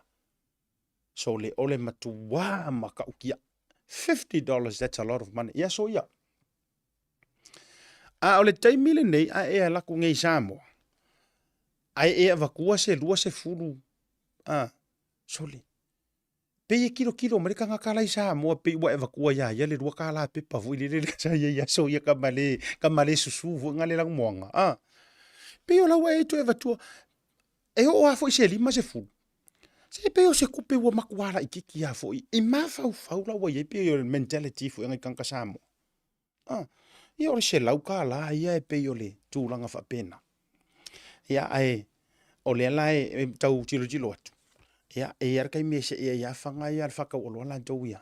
Matu wa ia lunga le tau ia o tūlanga fa pena. E te tau fo I le matanga ruenga o le MCO. Ngarungi ala kwa se singa. E le nga o le fa I lua mai. E sa o ia ko ke lo isinga nga sa ngoma nga fi wa ka ku la ka pi fa mai o le ala wakali mai le CEO o le la ka pi sa mo ma fa ilo mai la ko price fo ngai ma la fo ngome allowances alongia ka maka a lo fisili ku piko ma fisili ku merkas nga fa o sa o le tu langa le nga mau ngi ka maka alo ngai kupi ya ai pe ila tu nga tu langa le fuwa fa manino mai le MCO le tu langa le ai ole me taua ma ka nga fainga mo ko ka nga halungi ko wa se singa tu langa itua ya ale maua ku ala ilunga ma ku langa fa penga e ko nga spy fu ngai te lo les por kala mena mana ya e fai o tona e taua ai fai o ko wi ma ka nga wenga le ai fai me ki ro por kala me fu ile la wilo mai America e po Britannia o le undercover boss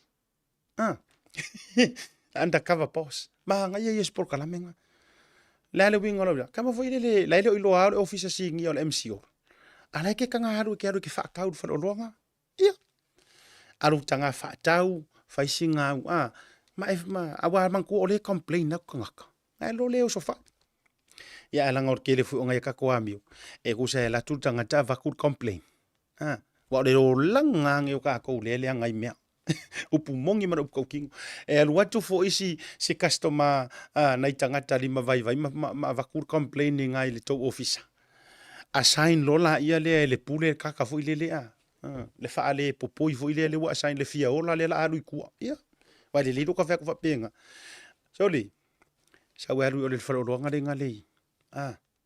I le ngofuanga ngale le wadi poki mele kau le moa le iai po le kau le elengi po le a. Aru e fai mai fa kau ia ma test price o mea. Ngai sa le koe di poki mai. Ala le waru aku. Ngā waku a le aru fai le mea le a. Ai la ku kau o le fale o loa. Ona fo ila mana o ai la koe fai singa ngala piki o. Ka keiro le ia se wa le vangu ka ola isa mo ngoka mangiso i ka amu. Nga ai fo ka ika ngamu. Iyo. O le o langa fe ia ele se mea fou ngā mea. Aru atu roa. Aru aku roa le ala kule fai sa ole le fa undercover ma fa spy le. Ala le ala ku roa la ku roi office di kenge le ai kenge ngai le fa ka o ai le pule o ai ngar fa. O le pule. La fa ku kenge vai. O uru ke sa mai kai office o la fonga. Surely. Iyo. O lo ke sa we complain. Le waru ka. Ma fua sea. E yei le mea lai manga o iku aku. O le le mea lai mana o i tua o patatua. Lai manga o nganga uma manga o whailo le tio vai. Pa wana mea koe kuku ila lo kou kau. Whai le sainga. Sa uroro le sainga le wa i hongi whale o ngai sainga po le au sa mo. Vai oi.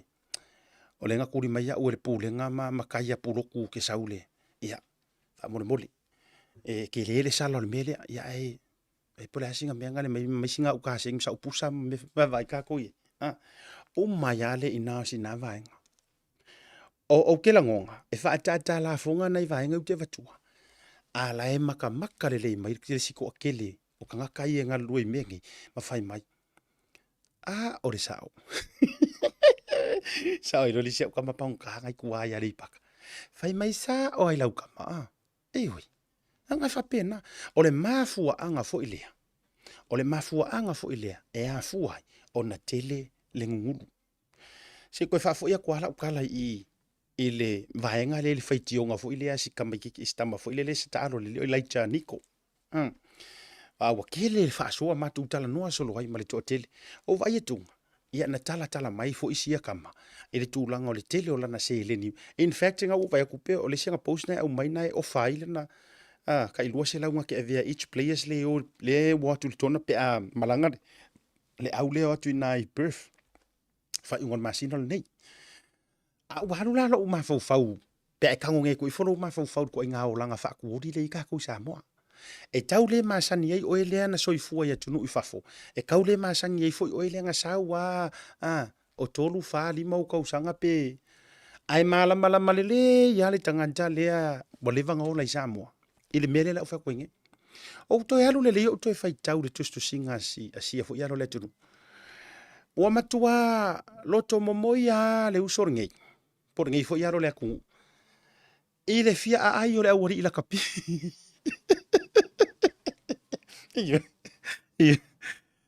Ilana tustusinga. Ile fia ai o le wadi ia e mea fo ngale wa moiro na loto lofa. E pia vai kunga wa pia maki elengi kupe pe wale o tutongia. O fa pia mato tara no ale manga isiko inga fo ia free market kinge ngima. Mai nei to ina siata. Ka lo fai tau mawhai ngasi mana ia le nau tai wau te lo lai latu ai marona mafau fau ilele na soifua ia tunu i fafo everything's proper in order ma tūlanga fa penai entitlements. Ai anu aku loa minko makamasao. Ki ngā ho inga i loa ka ko local players o lai iai meikanga. Ua pā fo i pomo re wadi iska. Iyo. Kako masangi ko inga lifestyle nga. Se peang over. Wale fa fungo kaola mai Samoa. Wa ngai pesenga. E fa tula utala le o kela ku ke o ngale o ngale. Man to lo te sau mai lo i laudi. O lo te sau mai lo background i o e makua masa sau au me ke se vai vai. In order for you to survive, ia makua masasau hau mea. Le ngala le feko ila ukala. O wala turu, pika ke enta ku se loko a pi or parakaiso. Ai pika i fape i fa kusa kusa. Ale pango ka fo ile le ngai kamak dei ku kamakau o Yesu fo mai. Ai afio i no malo, manga ku le alau te alua tu le tu ai ngā life fo ile le o le vave au mea. Ioi, masasau au mea. Iyo, ke ai ia, life la ngā mātou. Ai o lato enta ku kukongo lea onga lea. In ora uma mea. Waka wa manatua el merenga o vai ku koe whai kaule i le kusi eskama le lenga menu. O wala tu lea, pe kaule si iso ka vai. Kau whai kwa le me. Oh, excuse me, no, you have to go. Mantu whai lea onga lea. Te enta loi kukongo le campus lea onga i pese ngā. Maka ke kele mai ar le whailo ilonga. Speak in English. Le ala e oku kama se sa o ili o ilua ngai whaia onga. O le ua a maka ngau ngasau mai ia li o ngai kukong. Ia ua a maka ngau mai kukong kama. O le nala no te whaia tu. O kālaku. Ka whiu e su engi ku ai ngā ka mai ki ka ke whaau o iei. Kama fo ie le he kukusa mako taiwi mai kua. Ia. Kama fo ie ale masasau au mea. Ke whiu e ungalang ka lare le kanga ele mamuru. O lea lau ke ala. Ke whiu e su e o mai fo itangata tamai te o lau wasenga. Makanga am ka mai ki. Wai pingi afakasi le au merikifi. Ko o kele ia. O le au brown. O le au simifi. Ko o kele o ngai ka makua onga. Lea la ka ke ala. O kiro. Lo vai aso mua. O kango kau. Sas out sur po ai sau kama I sau kama su sau fe we kau su o fa pe o fa kas e mule me I o fa ke ro la oi a makarongo su e sau kama fo ile pe e plenty money e ai nga kupi ai pi kau fa fe fo ile fa pe o le su e a fo o sau kama fo ile pe yo a ule kama ami pe yo polika Ia. Ke roko ke ngisen manto vasenga I nante mile la ka ke la ku maroka background fu ile kua ai wala usau mai no fo so manto ai ngai lauli a mai lo au fa ngo fa o ngai vai moso. Ia a mai le singu u makua. Ai tau tisi a mai le singu u makua sia mu pingia. A mai fa ngo fa o ngai le si fo ingu o makua sia pingi la. Le to tele la to ye o mato to ko ngeki u maringi kai mi to mana tuhan so lai vai moso. Wala leu ke ala kui pese ngo fa so le melia. Se ko ka ia kele ma fau o to nei na soifua ia kungu I fafo. Awangi ngalo ya ukula nga ile mako lifestyle nga fa Samoa. Ka we le si nga na fai so fo mo la ka fa vali. Iyo. Ai ele hai o ngai mo ku nga afa au hamoia. O le mela utu. Maua lo mala ukama la le ka ua ku hala mastale nga maua ngai le onga se uole. O la ukama le. Ngo va ai. E lua se fulu ta la le tupe la tu markama le ile onga ya skai kasi. $20. Ai mane tu mai foi la o lo te fai atu. O le mama for ku pero ke aru ma ule onga a laki o kala. Ya, a laki o kala. A or ke le lava lima susengi. Wala ngai maua ila ka foi ngo me foi le cream pan. Mana ka ais poro ka lima susengi le. Kala, lua kala. A ola umastala le sia wole ka bikiki le la ka olong fulonga wa ke ka udua. Okay, nga kongwa. Thank you. Who's this? Fawinga aseng survival mode. Nga kongwa. Ko nga slang. Ele fa pio kala ku. So le ola fo ia ka kupi. Ola ia ka kupi. A ole level la ka kupi le ia. Ele o maua le Kanga roi la ukanga Kanga roa la uia aseli. Ai mo woro la umastale. O vai ku ngar kupele make le la usia o le mela ngo amaka mo kama foi le. E kau makangi aska mikiria. Kau makangi pe kile ro kala le se o di inga. Yo e la foi o ora pe ke step in foi ngale mo kango. Ka tseli. Awo yo le ama le. Kau fa feeling ye roma pe la ha kama mafa la la mast vai ku Alo le ko per ka mai ki. Ba foi la ko pisingisi. Fai la ko pisingisi, fai la ko papovi, fai la ko fale ono fo ngai le fa ka woi mo meo la au ke le mo mo fa stereo sound system pega. Pa ai la ai. Nga umma e sia ka le lunch. Mau. Ai ar ka mara mai di. Ko e ku ma suka la kanga. Makuwa i o ku pea. E nā no whai atu le life lea. Leanga ia ala lo ma fau fu i ke whao ngā inga ia vangoa re au mua. Mana tuala. Koe fo ira lau kala i. Wai ele whai titi a ele tūlanga whaafikai ia o ilaita. Whaafikai longa loko olofa maronga anga le. Ai, ore kele o mangkuar kako 7 se kele local players. O ka mai o leva le o lang. Na o fa ata tu tala lea. E binga le tati fa yetu. O le ki nga fo yala ye ko kongi o lea wati ila kanga lai la fo le lenga ole kuara le o tala o fa so el vanga le lakpi. O le tua le o patatua. O la e lenga ma fu ala o kala lea. E yai se kaimi o complain mai yengi ma kuo kamaka aloia. E iai se kaimi ua amai ai lunga de social media e se ko alua po se girlfriend na kamaka alo ia. Ia le o a kongi kupe ale wadi ia. E isa kaimi. Kairo o kele ilo, I don't know. Pa o loki fesilia. E iai se taimi wo mai ai lunga matua po o kai ko alua, po o girlfriends, whatsoever. Ma whapea mai. Samoa. Le ai ma se ko kongi o le ri ile ma se kupe o mai kalunga lu itua. No one. Pa wa me ia ngo mai kaua mai ia u ia ngo mai ia kai ko olua ngo mai ia kanga ka fa pe nga ngai ka mangisi o ka maka alu. O le fale anga mai ngo la ko relationship.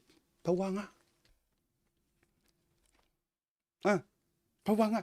O le pine la nga ia la ngo o fa ia ku la ukala. E ire kai mi o ko inga i kama whanga uia mai whafo atu tilo le system ma le lifestyle lai pingi mai ai le hard yard le whaisa mo. O kuno lai me, I feel sorry for you boys. Nah, it shouldn't be like that, brother. Us overseas, now you need to voice your opinion, you need to, here and there. That's how. It is say. It is say, lai sao le le ya. I overseas le nga. I overseas sa nga. O ka koua fo ia mai Samoa. Ya le avanoa le nai. Iyo. E sa wa e kaure yango nga me o lo langa kaukua. But o le loma fo i se vai ngai fatala noa ina ile mata up. O le tele ni sio o fa afisili le tūlanga le lakapi Samoa. Pe fa apea. Tau nuu ma fatala noa ma le fionga ia fale o ma vaenga. Vincent Fepule ai. Leana ma fiso o tai ana nafi. Ma malia mai le fionga le faululunga. E suma i lunga Tautai A'E S4 fua. Ina umai el proklame nafi. Oka ngi informations no reach out to my yai. Nisi e malama le maka upulu ngai pisangi. I'm talking about kangaka nga apa nga yayo la ko lima mo ikokongu level environment le la kapisa mo. E maka ukia. Man tuan mata upule no tau fa soa dua yana nafi. Le ngo kau fa akaka nga ku lavan maka upule ngafi. E yai le ko finga ale IRP. E ka kau onga kofi le IRP ko kongi le lakapi fatina le lakapi. E ka kau peikai. E le i ausia le kulanga lea e le i ausia ai le kulanga o kaku kangaka le nga ave iai. Pe nga apalai iai. Le ngo kau fa akaka nga kulafa. Iyo. Ai muri angi. Ia wale amaya la. Wale finga ngalo ia le IRP. Ele kokongia. Ele kokongia kue mako kangaka la nga ele meet criterias. Ole ku ainga kulanga lea ma le position le mau ke mo mi ai. Ia ai pe kaila. O lea ka ke whanongolongo aku. O lae lava wa appoint le kangaka le kulanga lea. O le fesili la ilo umafau. O ai la lea kokongia. Lea vangoa lea. O le fesili kele la ngā lea la ilo umafau. Ai whaafikai. Se ia fio mai le fio ngal whaolulu. Whaafikai whela leo tango e tāpena atu mamau. Nge ke wo whaafikongia aku te kai mio whaakangonga. Whaapere wo whaapoa iyo whaapoa ngia whaafisili makuna whapenga. A lea la wo mo utatalo. Ia su mai le fio ngai le. Ilunga whaakangonga. Ala fesili nga. Kasiri nga vaenga. Luke fia fesili ngia. A fai lai wha maonianga o lea mau e le o koko ngia mai e le whaatina o le lakapia le lalolangi po le IRP le positions po o le kulanga po o le kofinga lea ar kofinga i runga whaururunga ona e le ianga waa e le o qualify o whatsoever ka ngaka lea ma le nominee lea ngā vakua kākou ai mai ai turn around nā kākou ma appoint lava ele laka pi Samoa ma faa au lava ka ngaka lea. Ai le ai songa kokongi o maua mai le IRP.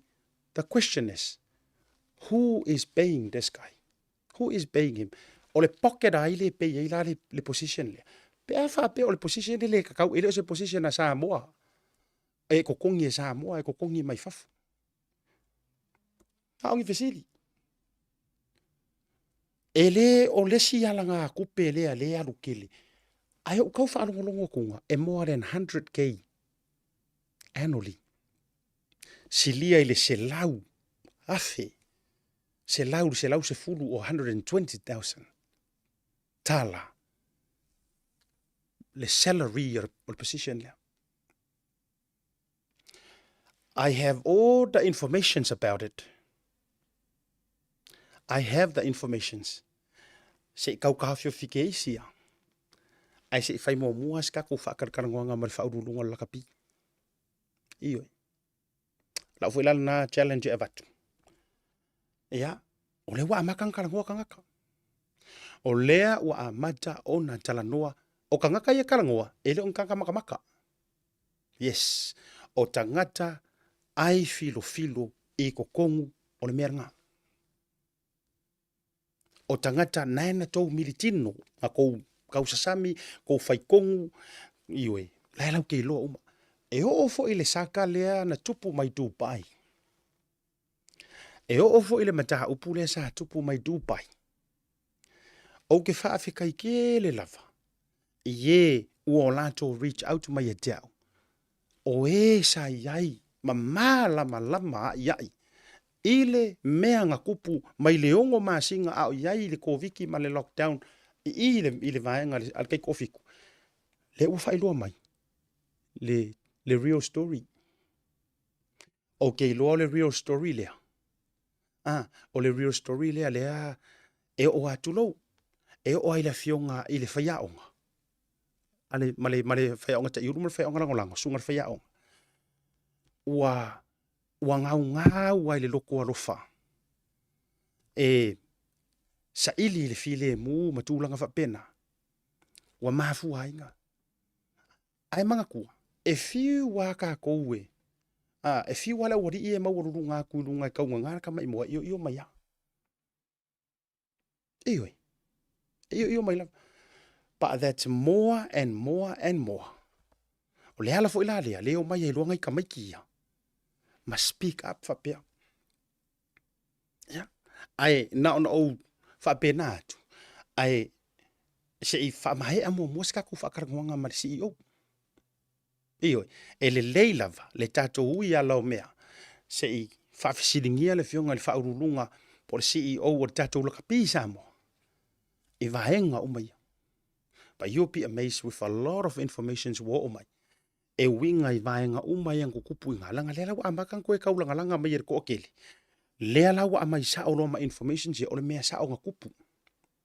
Ma le tau pulenga mea whapena ale awari i ko orua ia. Lea nga kau mawhai e me milo ma fau o le teito fitu i le kusi lea nga whai. Le kusi lea nga whai. E e avaku whai kau wa e ngare kusi. E pei kau le au lea ka mai o le ri le nga laku markusi. Ai fa markusi ngai fa ia fa sai ngi mai kama. Ai avatur fai taunga le tusi e sa o ia ska mo asueru fo ilele. Oh, there's so many expensive words. Lai masa, lai mara mala mai kanga la. Oh, ka oka ese kelo ye mea. Yeah.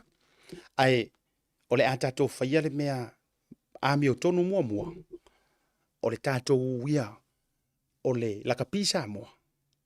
Ina ia tali whaafisilia manisi o vahenga whamangi mai. If they do have answers, whaamanino le atunu ele o ka koungi whaamasingo. Ai paule mea tau, ia maua ni whaamalama la manga o vahenga ia. Ia iai le whaamangi ngongo vahenga ia. He o ai information so le maali ia. He o ai information so talanoanga matangata fo ie. Nga kau pule a fo i mai loa le malanga lea ale vai lea o le fiku. Sek umaloa ia. Ia muri anga male. Eoi. Ale mea la le maali o kanga kai e o isi kanga le wari ia le ka fau kongo le pa. Le fau lunga le ka fau kongo le pot. O fa ia ma ta ua ia vai. Nga ia pe a fasua ava. O kanga kanga le kalangoa umama koe. Ma toe au mea tatou o totonga. Ioi. Waka ko vaila ia i le kulanga le kupu nei totono. O le matua matautia o le apiu singa. Ma ua manaia ia le whaangofongofo ma le whaalolololo le angofongofo i la vanei tangata. E le popole po le a le tūlanga e o iai le au. Pe kau ke aru i runga, pe aru i lalo, pe aru i kua, aru i au kafa, pe aru i fea. Pa wale mea kaulia ngi kangaka. O lo o maua lato se leni, maua lato aloni, comfortable lifestyle, ma se ei mai kulanga ia kau o whaurulunga. Yes. Angor kala le kusi, kaurunga kwai, afaro leona umali tato pokalame. O le tala le tusi. E mausali mea umai le maua le to alua por koko. Kaurunga kwai la, angwa uye, kele nga ukango wha umantui. Ia ufai kaunga ufai kau e fionga le tu. O le kala ngā re kusi e mausali mea umai le maua ko orua mar ko okoru. O le ale winga o le nantala. Wa le nga o mahoni sroka le wapisa le mea lea. Wa le nga o pai malafa e le nga o skama o waifo isi tama foi lea le alo le loia. Somebody help me sapolu, da sapolu kai. Wa le nga o Eliota. I think e makai a fuimono a famuina o fuimono. Ale sunga ya Eliota. Wale o nga o la kou. Eoi. Ale le sports tala noa, le ai kapisa kua i lava, tole e fua ante le ai o lupo, kama makukua. Au mua to o vaenga. Mea. Ale o a mai la wi or nga or ka alonga, se ia o a ingai ka maiki ia le fou de kaukua il Mau Samoa. Ale kapisa mai. Ole fesili la. Ole asa ole asa sanga fa maka ivia ya ma sanga fa turn a blind eye. Ole asa nga fa ya fa pele ko inga me fa pe. Ona ofisiri kele nga nei tangata tu loa. Ole me e o ko o matua to fia lava po wa upu makala ma faikionga a kamaka alo. Lenga o mato faikionga e fa avae ilunga o faikionga kamaka alo. Ia o le fisili la lela o whakungi. Le ai masesi o kou o pisa kele mai le melengo o whakua ia ngafi whafkai le talamua ngo mai ele melea. Au kele o wa ai fo irunga la observa. Le li ile le video analysis le ale au manusina. Le wa mi o pa ama mi o valea sexual harassment le wa fa yesu su enga me fapenga. Ia. Le me wale le o kele mai ele pisa nga me. Ai kari kongo mai la ukala anga o sesi ngai le management or kai kofiku. Ma sesi o kongo au malanga si kai kofiku le kupu mai le melea. Wa le vanga papi o perfect kiti. Ale le molo fa molo aua le wa vatu e lunga. Ioi, wa aka ko nga ku sa o me penga. Wa fa malo lo le rile. Wa ka wa mi o valea se kengi o le au le mansina. Now the question is, oi le kangaka. Ngala wo fa ala wi lo mai, lo fa sa fa ala wi tele. Here's a video analysis. Ala alanga me wo fai wo mafu ai, ala alanga me wo fai kenge po se teine po se tamaita yo le au wo mafu ai, nga ave ai vai le faingo fa malolonga. Pe fa malolo, ai pe mili. A vela whainga wha malo, pi wha malo lo, sue, koe avingi por kalame, koe kau por kalame, kau koe whain mawhau, le mawhau a mio valea len kau whai. Sek, kuri, oi. Ka pauanga o le unga, ngā mio valea kuri ese. Tai kele isi ka ngaka maisi ka ngaka. Oi. Pea no whai atu. Ia, ona ole, la whapawhala isi vaenga mo le asonga fua. E turi tau isi tātou whatalandoanga lea, ua ioi mai le fionga le whaurulunga o le laka pisa mo. Au isi vaenga me se fo le story a lea o le tūpai era lea kapisa mai ai le ma fitau tongi ai soro whapene. E o iei tātou whaasoa le veia so atoa lea. I information uma le wa au mai. E a fua mai le tau pule nga ma plana isi au wadi iei whai. Le nga uma enga. Whawhekaya e ngai ka mai ki ko olua ia. Ngā re ko olua le au wadi ia ngā. Lenga le isaingia le kusir nga. Only two. Mafa mai isi ngā orka pikengi sunga ya mai lani matavau. Whawhekaya me lani. Le mea ngā pera ngā le laku koe la langa mai. Mane fuila. Le toe au mai le leilunga. Le nga yele upu fuile le po ue vem papala. Tu lor whafonga le tunu. O se manu ai le pe le leima le whamani noa. E koe mangu mai ma koe mangu mai ma koe mangu mai. A tonu la au wara peo le mai ngor keisa Sam. Ma fua i se anga koe mai ma paha kuro ilunga i marua ilua. Leanga e leo maua le justice. A tonu la leo wao ngar koe la langa mai o mata upu le. Le la o le afa mangingo lo. Ia vaenga ma lava i tuato le na mata upu. E hili si ma mesi kama i moku ngā afango mo mai wha umai lo mata tōpuru kalam. Ia kālofa mai uma enga wa ngā hoi ki ngō kama i kore nginga e ka kaunga i se fisio. Aro malanga ngā ngai tūpai. E whai mai le yungi laka pia e wha maruru aku e le se kupe kokongi e se kou fisio. O aila ngā rifo kawa le avangoa le fisio e fofo ki ngō kama ma lo milanga it's a must mo tālonga ni tau nei. Ai le se pākeki e Samoa e whai ele mele. E le i moe le leiri whai aonga. To e ruifo. Ioi, o ka laianga au mai ila tōna malanga. To e ruifo lava si whai aonga. Sunga e le fionga e muli anga tele po le tō whai a whata. Brian Lima. Ia, aru ese mailonga pūro wha coach. Ai sau whaile ngā ruenga lea o le fufo kama, masatu matulanga Alai mai kau e isi ngai ka ngakai ngai ai. Ofo alofa i ai whamai, kalo whai. Never ever ngi mako lifetime mako wa isi au mako iai. Se coach e lifo koe whaise ngā ruenga lea ua lewa le pō kaunga le whaise ngā marolonga. A le lifo koe fufo kingo kama ka alo. O le mea sa kaunga i ngā waku se kupe ko kongi ai le fisio e ave. Vai de kele o ngā mea lai hide ne le oiloa. Ai kasian me le kau ke mauar kai me ngai ngā o le lau mai o le misleading ma misi mea. Ale wau mai ngai whaaftaifu ina nei ano le dunu ule o kapisa mai. Mana ia. Se i toe fofola le lei le fala. Ma su e au widi ili. Ai po o haifo i ngei ka ngaka i kua haku ngi whai unga. E whai. Ma toe whetu i ia lava. Leki oa. Ta mala tau mawhainga. Anisi au o le tātou tunu. Tau runga proklame le Tautai A'e ne vanga le fiafi. A soa tai au ma le aso whareili. E tu ine sa o mai le tātou Tautai A'e mai whangalei. E oi. Au te malanga atu le fiafi nei. Umaro le proklame le malanga nungai whangarei. Ia fufuanga foi. A sio mātou foi. Ka le sia le campolo iai. Ia ai o le ahamasi iai le tātou ofisa. Ioi, ave umai o kaku cameras ma mea umalam. Ia ole a whaatautai mai foi. E whaawawala le tātou porokarame. Nisi o tātou whaatatala noanga. Ai ole a sui foi singa whainga mai nungai whangarei la tau ia. Ioi, ai mo rei fiafi whaamangaro sera manga ole tautamali. La foi whonga whaatele. Share le tātou porokarame a siata whale malu lofa tele mo utou. Soifua ma ia manuia.